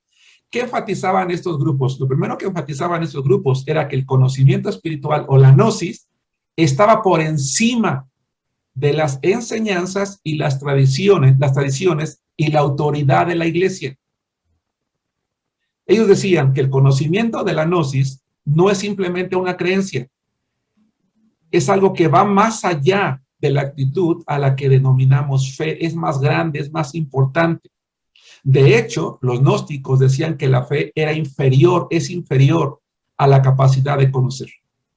Con lo cual, decían ellos, la gnosis se trata de un conocimiento que se adquiere por medio de una revelación, y obtenerlo significa la salvación misma. Eso es lo que se buscaba, tener conocimiento, hasta que tú tuvieras una revelación que te diera un conocimiento que no tenían los demás, un conocimiento profundo, lo cual implica que cuando tú lo recibías, lo entendías y lo comprendías, eso te llevaba a la salvación de tu alma. La fe no tenía nada que ver. La fe no es salvadora, dicen ellos. ¿Cuál es el máximo conocimiento que puede ser adquirido según los gnósticos? El conocimiento sobre uno mismo. Vean, no tiene nada que ver con Dios. Y eso es lo grave, ¿verdad? Aunque los gnósticos fueron... La estufa está carne asada con nopales, hay bastante. Aunque el gnosticismo, hermanos, con el tiempo tendió a la desaparición, ha vuelto, hermanos, a partir del siglo pasado, antepasado. Por eso es que tenemos que tener cuidado. Insisto, ellos decían que el máximo conocimiento que se puede tener es el conocimiento sobre uno mismo, del ser verdadero. Para el gnosticismo, esto es lo que haría que los seres humanos se acercaran más a Dios. Porque claro que creen en Dios, nada más que en un Dios muy distinto, muy diferente. La segunda cosa en la que enfatizaban los gnósticos, como ya dije hace rato, es que la materia es mala. Y por lo tanto, tienen que buscar liberar el espíritu. Ellos decían, Cristo no es Dios.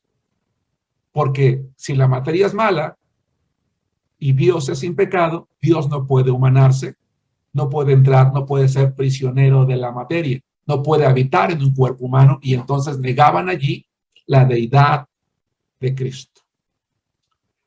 Algunas ramas decían que,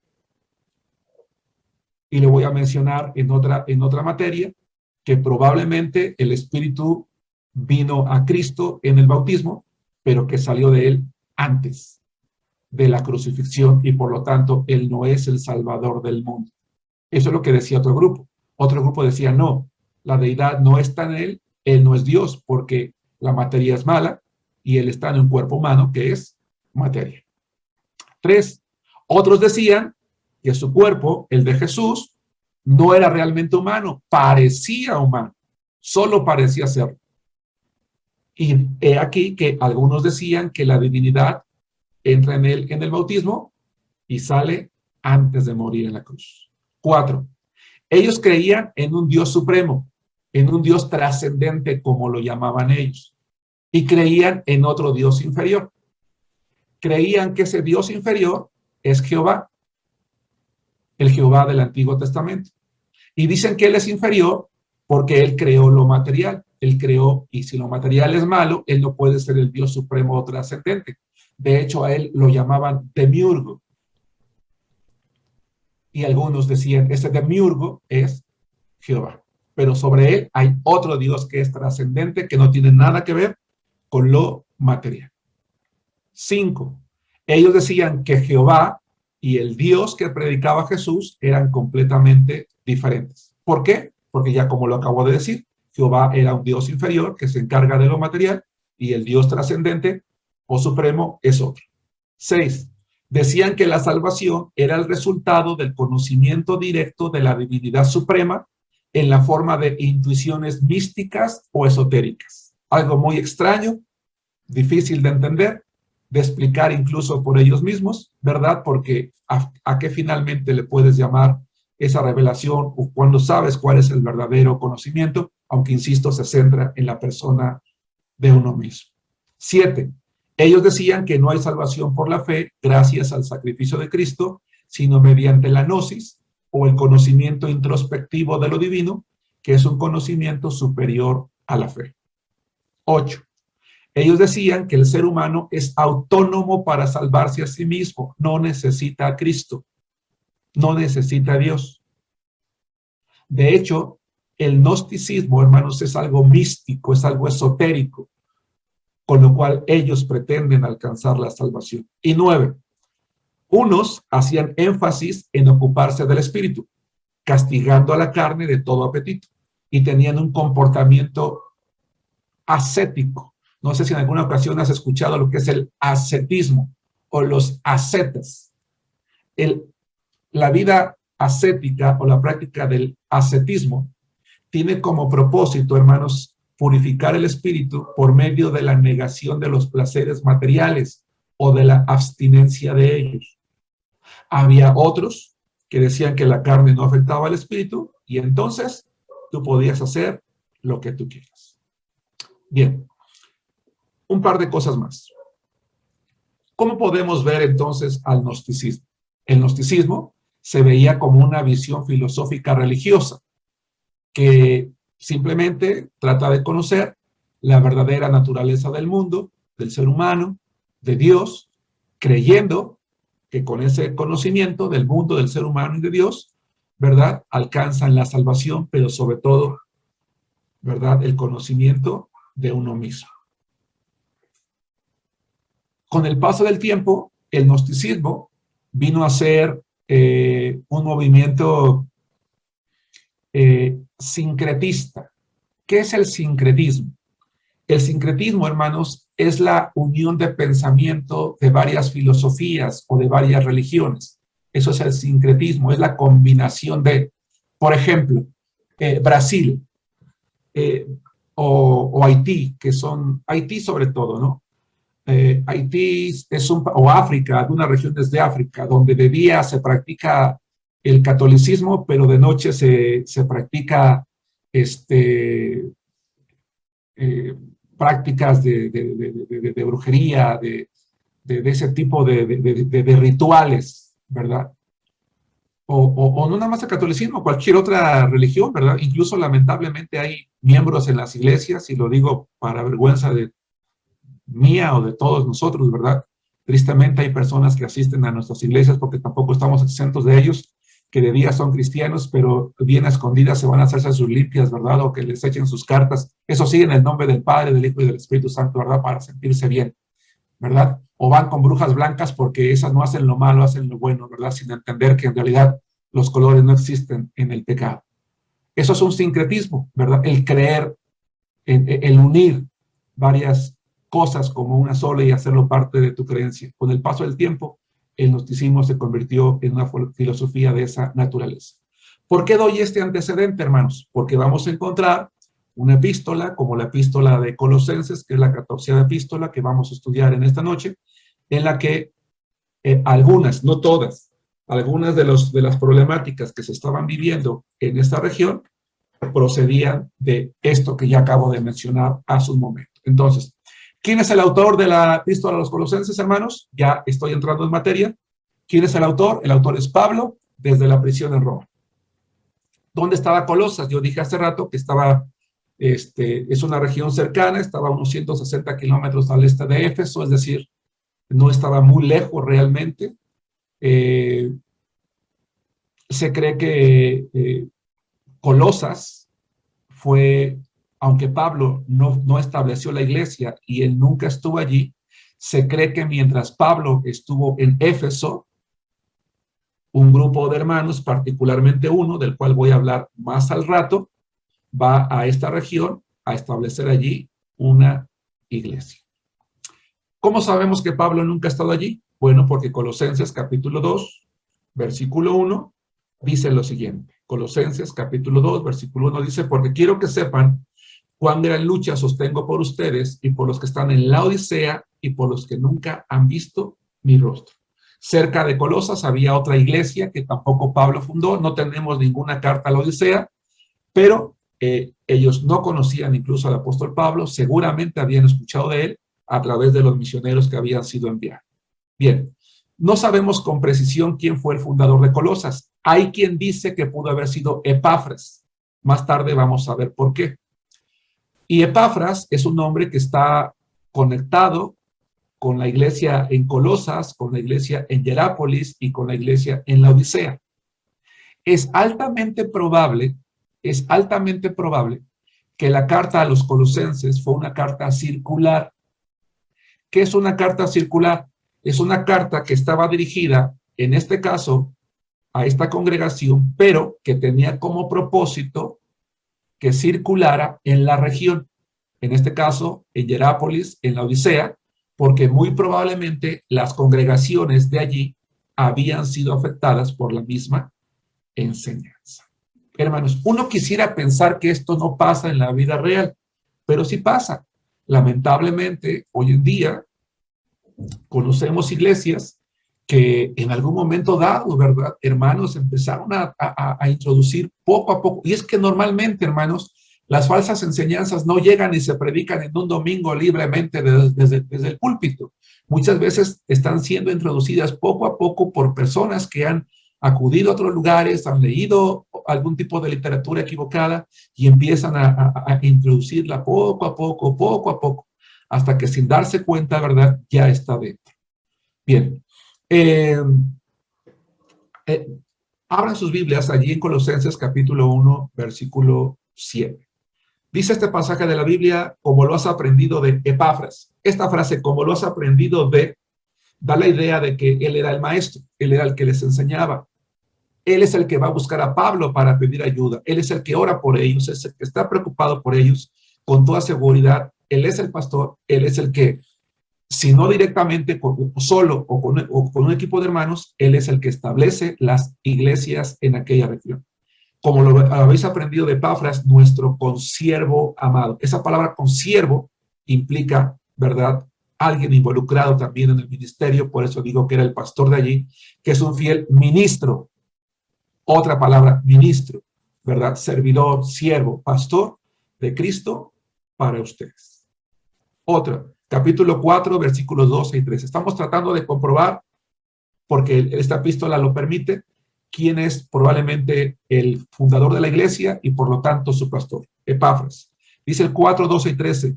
Los saluda Epafras, el cual es uno de ustedes, siervo de Cristo, siempre rogando encarecidamente por ustedes en sus oraciones para que estén firmes, perfectos y completos en todo lo que Dios quiere. Y escuchen lo que dice en el 13. Porque de él doy testimonio de que tiene gran solicitud por ustedes y por los que están en la Odisea y los que están en Hierápolis. Él era conocido en esa región donde también había iglesias. Lo interesante de la epístola a los Colosenses, hermanos, es que encontramos por primera vez una epístola dirigida a una iglesia que Pablo no estableció, pero a la cual escribe con toda autoridad como apóstol de Jesucristo que es, y porque además el pastor de allí, Epafras, ha ido a pedir ayuda para con él. Esto es algo interesante, hermanos. Esta carta fue enviada al mismo tiempo que la epístola de Filemón y de Efesios. Pablo seguramente escribe las tres cartas Colosenses, Filemón y Efesios, utiliza un solo portador, a Tíquico, a que vaya a Éfeso, a que vaya a Colosas, a que vaya a acompañar a Onésimo, con Filemón, para que entregue las cartas de manera inmediata. El equipo colaborador de Pablo estaba compuesto de personas que escribían, de personas que llevaban cartas, de personas que lo cuidaban, en este caso Lucas, o de personas que estaban capacitadas para pastorear iglesias. ¿Cuál es el propósito? ¿Cuál es el motivo de esta carta, hermanos? Bueno, Epafras va con Pablo porque en todo el valle de Lico, como se conoce en la región de Colosas, Hierápolis y la Odisea, Lico, así como suena, L-I-C-O, en toda la región de Lico se habían introducido falsas doctrinas, falsos maestros judaizantes. ¿Se acuerdan quiénes son los judaizantes, hermanos? En otra clase les comentaba que judaizantes eran judíos opositores al evangelio, que a donde quiera que iba Pablo, lo seguían con el propósito de contravenir y contrariar sus enseñanzas. En la mayoría de lugares en los que Pablo llegaba, una de las razones por las cuales no se quedaba tanto tiempo, no era tanto porque no quería, sino porque los judaizantes entraban a las sinagogas, soliviantaban al pueblo, lo motivaban a levantarse en contra de Pablo, y muchas veces terminaban persiguiéndolo, apedreándolo, encerrándolo en la cárcel. Y muchos de esos judaizantes llevaban doctrinas heréticas o herejes o falsas enseñanzas, ¿sí? La mayoría de ellos una vuelta a la ley. Pero entonces maestros judaizantes y gnósticos que estaban en crecimiento en aquel tiempo habían logrado introducir falsas enseñanzas en las que se hacía creer a la iglesia, a las iglesias, que la fe en Jesucristo no era suficiente. Ojo, eso es algo muy importante. Ellos, ¿verdad?, enseñaban que la fe en Jesucristo no era suficiente. Vamos a leer, por favor, Colosenses capítulo 2, versículos 16 al 19. Y si me lo permiten, voy a leerlo yo porque quiero ir expresando algunas cosas. Ignoro cuántas iglesias estén representadas ahorita entre nosotros, hermanos. Allí en el Facebook hay... Porque de seguro ya estaban con la Biblia ahí. Por favor, apaguen sus audios, hermanos amados. No los activen, por favor, porque escuchamos sus conversaciones. No sé cuántas, decía hace rato, iglesias estén representadas en los alumnos que estamos hoy aquí. Pero tenemos que tener cuidado, tenemos que tener cuidado con la enseñanza en nuestras iglesias. ¿Qué es lo que estaba pasando en Colosas? Está resumido en el capítulo 2, versículos 16 al 19. Dice, por tanto, nadie los juzgue en comida o en bebida, o en cuanto a días de fiesta, luna nueva o días de reposo. Muy probablemente los maestros judaizantes pretendían que los nuevos convertidos mantuvieran las tradiciones de la ley, es decir, las fiestas, las dietas dadas en el Antiguo Testamento para el pueblo de Israel, diciéndoles que independientemente de Cristo, ellos necesitaban seguir guardando esas costumbres, al punto de que cuando Pablo dice nadie os juzgue, llegó el momento en el que eso se convirtió en una carga pesada. ¿Por qué? Porque eso no tiene nada que ver, hermanos, con la vida espiritual. Dice, todo lo cual es sombra de lo que ha de venir, pero el cuerpo es de Cristo. Y vean lo que dice. Nadie los prive de su premio, afectando humildad y culto a los ángeles, ahorita hablo de esto, entremetiéndose en lo que no ha visto, vanamente hinchado por su propia mente carnal, y no haciéndose de la cabeza en virtud de quien todo el cuerpo, nutriéndose y uniéndose por las coyunturas y ligamentos, crece con el crecimiento que da Dios. Y si ustedes continúan leyendo la epístola, Pablo dice que el comer o beber, lo que uno come, bebe, guarda o viste, no tiene nada que ver con la vida espiritual. Pero muchas veces es lo que juzgamos. Hermanos, quiero comentar algo y lo voy a comentar con mucho respeto. Por ejemplo, en alguna ocasión salimos a evangelizar, a tocar puertas, y sale una persona y les dice a las damas de nuestra iglesia, a ver, si ustedes son cristianas, ¿por qué usan pantalón? Porque las mujeres no pueden usar pantalón porque eso es pecado delante de Dios. Eso no es cierto. En el Antiguo Testamento sí hay un pasaje de la Biblia que dice que la mujer no debe de vestir ropa de hombre, y a la inversa igual, pero eso no habla del pantalón. Cuando uno estudia ese pasaje de la Biblia, el problema que está tratando allí la ley está hablando acerca de los transvestis, está hablando acerca de las desviaciones sexuales que estaban teniendo ya desde aquel entonces los hombres queriendo ser mujeres y las mujeres queriendo ser hombres. Pero sacando de contexto un pasaje de la Escritura, hoy se enseña que la mujer no debe de usar pantalón porque es del hombre, sino falda, lo cual no tiene nada que ver con la Escritura. Pero lo triste no es eso. Lo triste es que las mujeres van a sus iglesias con falda, pero entre semana andan con pantalón. Es decir, engañándose a sí mismas. Creyendo que por usar una falda o un pantalón somos más o menos espirituales. Eso no tiene nada que ver. Sí, la Biblia dice que hay que vestir con decoro, de eso yo no voy a hablar ahorita. No voy a hablar de que si debe de estar abierta, ajustada, etcétera, etcétera. No, simplemente a veces cargamos a las congregaciones con cosas que no tienen nada que ver y que no influyen en nada la vida espiritual de la iglesia. Porque cuando empezamos a establecer cosas que no están en la Escritura, sino costumbres humanas que nosotros creemos que son de Dios, estamos equivocados y empezamos a meter en la iglesia cosas que no tienen nada que ver. Hay hermanos, hay iglesias, por ejemplo, que enseñan a sus miembros, no le hables a Dios de tú. Cuando tú ores, tienes que decir usted. Y entonces ora, y usted, Señor, le pido que usted haga esto, que usted haga el otro, que usted haga aquello y que usted haga esto. Porque a Dios no le puedes hablar de tú, tienes que hablarle de usted. Hermanos, ¿quién dice eso? Esas son reglas humanas. En la sociedad en la que vivimos, hermanos, quizá nuestros padres nos enseñaron que a los abuelitos hay que hablarles de usted, pero ¿saben una cosa, hermanos? Hablarle de tú a usted, a una persona, no implica respeto. El respeto es el trato que tú le das, la manera en cómo lo ves, en cómo lo diriges. Son barreras humanas que ponemos.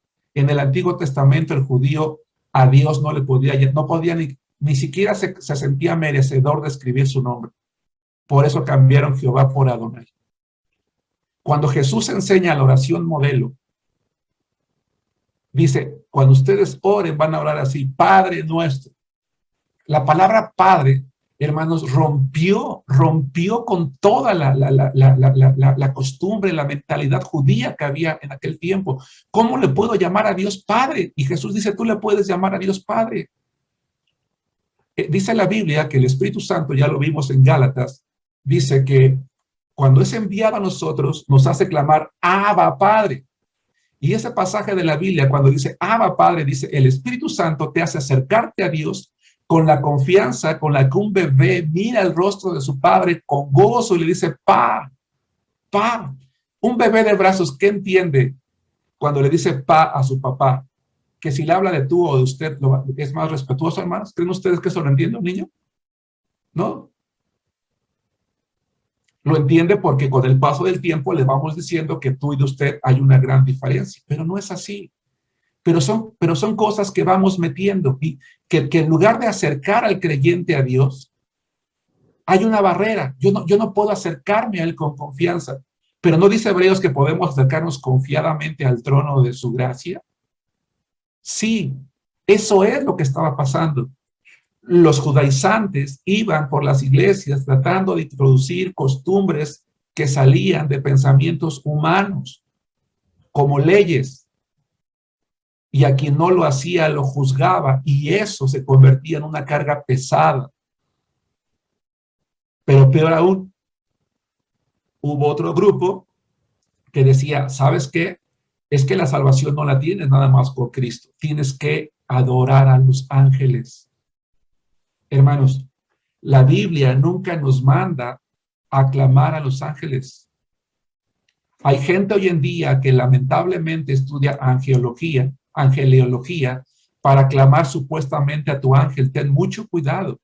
La gente que hoy supuestamente clama a los ángeles para que le ayuden, ¿verdad? Y hay gente que te enseña a invocar a tu ángel y no sé qué tantas cosas, y supuestamente le responden. Yo te voy a decir una cosa, los ángeles no responden. Por lo menos no los de Dios. Los demonios sí. Así que hay que tener mucho cuidado. Dice la Biblia que los ángeles fueron puestos como servidores, ¿verdad?, de los herederos de la salvación. Pero entonces se empezó a hacer a Cristo a un lado. Tienes que adorar a los ángeles, tienes que cuidar lo que comes, cuidar lo que bebes, tienes que guardar estos días de fiesta, estos días de reposo. Y dice Pablo, y no haciéndose de la cabeza, en virtud de quien todo el cuerpo, nutriéndose y uniéndose por las coyunturas y ligamentos, crece con el crecimiento que da Dios. Es decir, se alejan de Dios. Ya para avanzar y no volver a repetirlo otra vez, días de fiesta, ¿verdad? Comentaba yo hoy en día que las iglesias, por ejemplo, que se han levantado y que está creciendo mucho con estas corrientes israelitas, es lo que están haciendo. Guardar de nuevo las fiestas antiguo testamentarias, las cuales pues no tienen nada que ver. Entonces, Pablo, ¿por qué escribe Pablo a la iglesia de Colosas, de Hierápolis y de la Odisea? Para enseñar que además de Cristo no se necesita nada más, a nadie más. Cristo es Dios. Él es suficiente porque Cristo, hermanos, está encima de todo. ¿Cuándo fue escrita esta epístola? Igual, en el 62, después de Cristo, en la cárcel. ¿Cuáles son los versículos clave? Por favor, alguien prenda su micrófono y lea Colosenses, capítulo 1, versículo 12 al 15. Perdón, capítulo 1, 12 al 16. Y alguien más que no haya leído 2, 8 al 10. Pastor, ¿leo el primero? Sí, 1, 12 al 16. Sí. Con gozo dando gracias al Padre, que nos hizo aptos para participar de la herencia de los santos en luz, el cual nos ha librado de la potestad de las tinieblas y trasladado al reino de su amado Hijo, en quien tenemos redención por su sangre, el perdón de pecados. Él es la imagen del Dios invisible, el primogénito de toda creación, porque en él fueron creadas todas las cosas, las que hay en los cielos y las que hay en la tierra, visibles e invisibles, sean tronos, sean dominios, sean principados, sean potestades, todo fue creado por medio de él y para él. Amén. Fíjense qué interesante lo que está diciendo aquí el apóstol Pablo. Dice que Cristo es la imagen del Dios invisible. Y esa palabra imagen en griego da la idea, ¿verdad? Siguiente. Imagínense ustedes, hermanos, imagínense ustedes. Voy a tomar la cartera que tengo en mi bolsillo del pantalón. No sé si se vaya a alcanzar a ver bien en la cámara. Aquí está mi credencial de lector, hermanos. Aquí está mi credencial de lector. Si esta credencial de lector tiene aquí mi fotografía, si el miércoles o el domingo o algún día que voy al templo, por alguna razón saco mi credencial y accidentalmente la tiro, algún hermano la va a encontrar y va a decir, ay, miren, es la credencial del pastor, es la credencial del hermano Germán, guárdensela, se le ha de haber caído. ¿Cómo pueden saber que esta credencial es mía? Porque tiene una fotografía. Así pueden identificar, ¿sí?, que soy yo. La palabra imagen es la misma idea. Fotografía. ¿Qué significa eso? Jesucristo en Juan capítulo 14, versículo 9 dijo, Jesús le dijo, tanto tiempo hace que estoy con ustedes y no me has conocido, Felipe, el que me ha visto a mí, ha visto al Padre, dice Jesús. ¿Cómo pues dices tú, muéstranos el Padre? Es decir, si queremos conocer a Dios, veamos a Cristo, porque Cristo es Dios.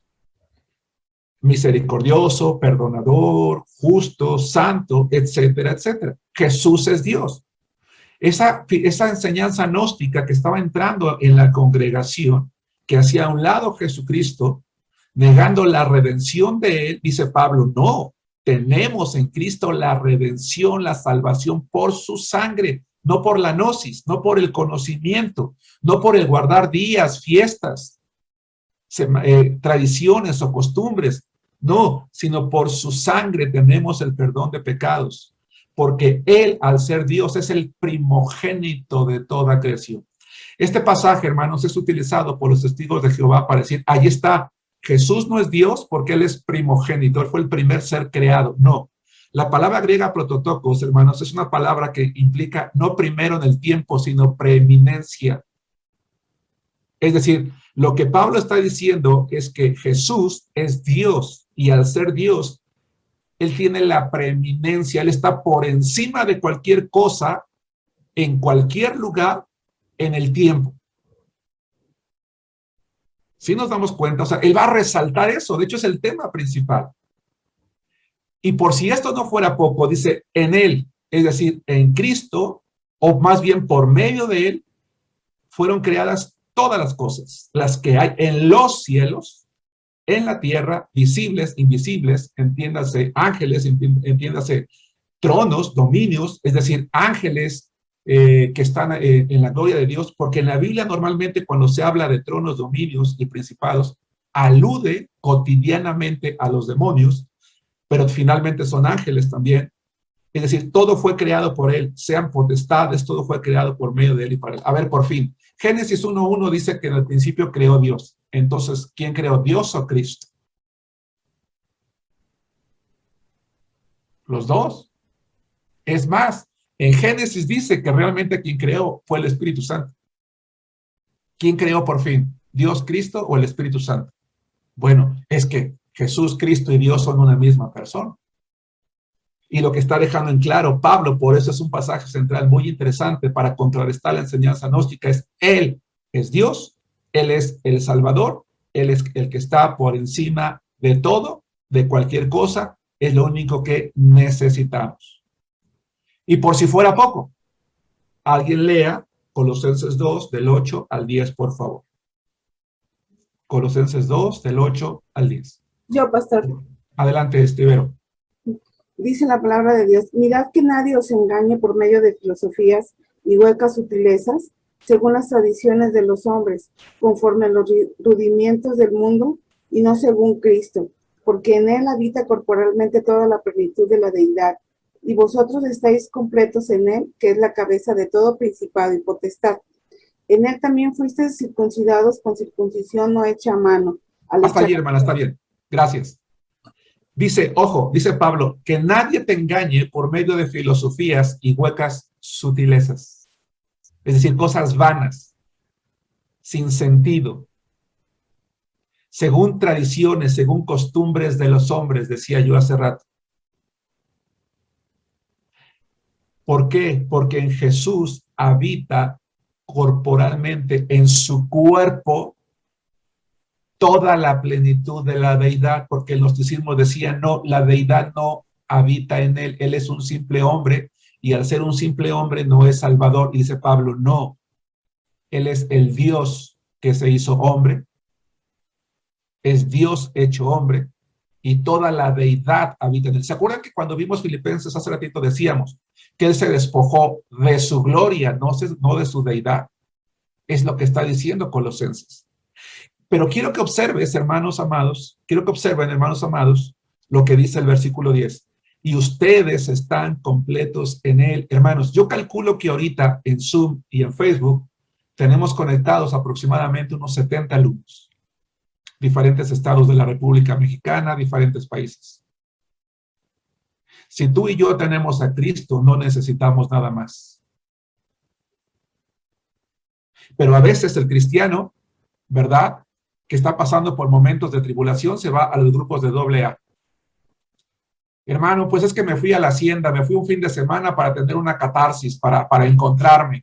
No, y no, había de ver, ¿verdad?, que con la catarsis que tuve ahí en la hacienda, ¿verdad?, ahí en el grupo de AA, no, ya vienes como renovado, como espiritual. O te vas a los grupos de autoayuda, ¿no? Y andamos buscando por otro lado, hermanos. Lo que Pablo dice es, tú estás con Cristo, y cuando estás con Cristo estás completo en Él, porque Él es suficiente para llenarnos. Pero no cuando nosotros no dependemos completamente de Él. Y de allí las enseñanzas de vida que aprendimos en Filipenses. ¿Por qué yo me siento vacío? ¿Por qué siento que algo me falta? Me siento deprimido, me siento angustiado, me siento temeroso, porque no estoy confiando en ese Cristo que tiene la preeminencia, que es todo, que todo lo llena, Él todo lo hizo, todo lo creó, todo depende de Él, hermanos. Hace rato alguien leyó el 1.16, creo que fuiste tú, Raquel. ¿Podrías leerme, por favor, el 17? Quiero que vean lo que dice el siguiente verso que ya no leímos, hermanos. No lo tengo aquí en mis notas, pero no, creo que no me equivoco. Léelo, por favor, Raquel. Sí, pastor. 1:17. Sí. Y Él es antes de todas las cosas, y todas las cosas en Él subsisten. ¿Sabes qué significa la palabra subsisten, hermanos? Hermanos, ¿sabes qué significa? Significa mantener en orden y armonía. Jesucristo tiene en orden y armonía el universo. El universo, hermanos, con toda su inmensidad, que está en movimiento constante, está en armonía porque Jesucristo lo tiene en sus manos. ¿Crees que el Dios que tiene en sus manos el universo, que lo tiene en armonía, que lo sostiene, no tiene la capacidad de llenar tu vida o la mía? ¿Por qué entonces andamos buscando en otro lado, hermanos?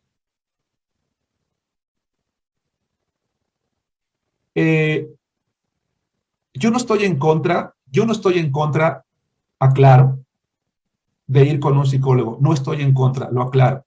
No tengo nada con la profesión. Es más, admiro el conocimiento que han llegado a tener del comportamiento humano. Pero me da tristeza cuando hay hermanos en la iglesia que, en lugar de acercarse al pastor para pedir un consejo, ¿verdad?, prefieren irse con un psicólogo. Me da tristeza que hay hermanos que no tienen ningún problema ir a pagar una consulta de varios cientos de pesos para ir a desahogarse con una persona que quizás te puede dar un buen consejo, pero muchas veces no tiene nada que ver con Dios, porque si estás pasando por un problema conyugal, te dice, pues, si ya no lo quieres, déjalo, búscate otro. O tu hijo, oye, ¿qué crees que mi hijo pues dice que es gay? Pues déjalo que viva, es su vida, tiene derecho. ¿Por qué le estorbas? Al contrario, tú aliéntalo, anímalo. En lugar de ir, hermanos, a buscar un consejo espiritual. Nos cuesta dar nuestros diezmos, nuestras ofrendas, cooperar con la iglesia. No tenemos, pero para lo otro sí hay. Insisto, no estoy en contra. A veces incluso es recomendable. Y es recomendable porque quizás a veces los pastores no nos hemos capacitado como debiéramos. Pero debiera de ser la primera búsqueda que nosotros tenemos, hermanos. Yo me pregunto, ¿el profeta Elías habrá necesitado de un psicólogo? ¿El profeta Jeremías? ¿El apóstol Pedro? ¿El apóstol Pablo? ¿Las mujeres de la Biblia? No lo sé, pero lo que sí sé es que cada uno de ellos supo desahogar sus cargas en ese Jesús en el cual ellos sabían que estaban completos. Es más, es tan hermoso este pasaje que dice no solamente que estamos completos, sino que estamos doblemente guardados en Cristo. Hermanos, no permitamos que nada nos desvíe de este Jesús, de este Dios que tiene en armonía todo, en control todo. Para terminar, vamos a ver de qué manera podemos bosquejar este libro, hermoso también, interesante, doctrinalmente muy importante. Es un libro corto que se puede dividir en 4 puntos. Introducción, capítulo 1 al 8, la redención de Dios, capítulo 1 al 9:23, la nueva vida en Cristo, capítulo 1:24, ahí me faltó hasta el 3. Y punto 4, la conclusión del capítulo 4, versículos 17 al 18. Muy bien, hermanos. ¿Alguna duda, alguna pregunta? Tenemos 3 minutos antes de terminar la clase. ¿Alguna duda, alguna pregunta, algún comentario?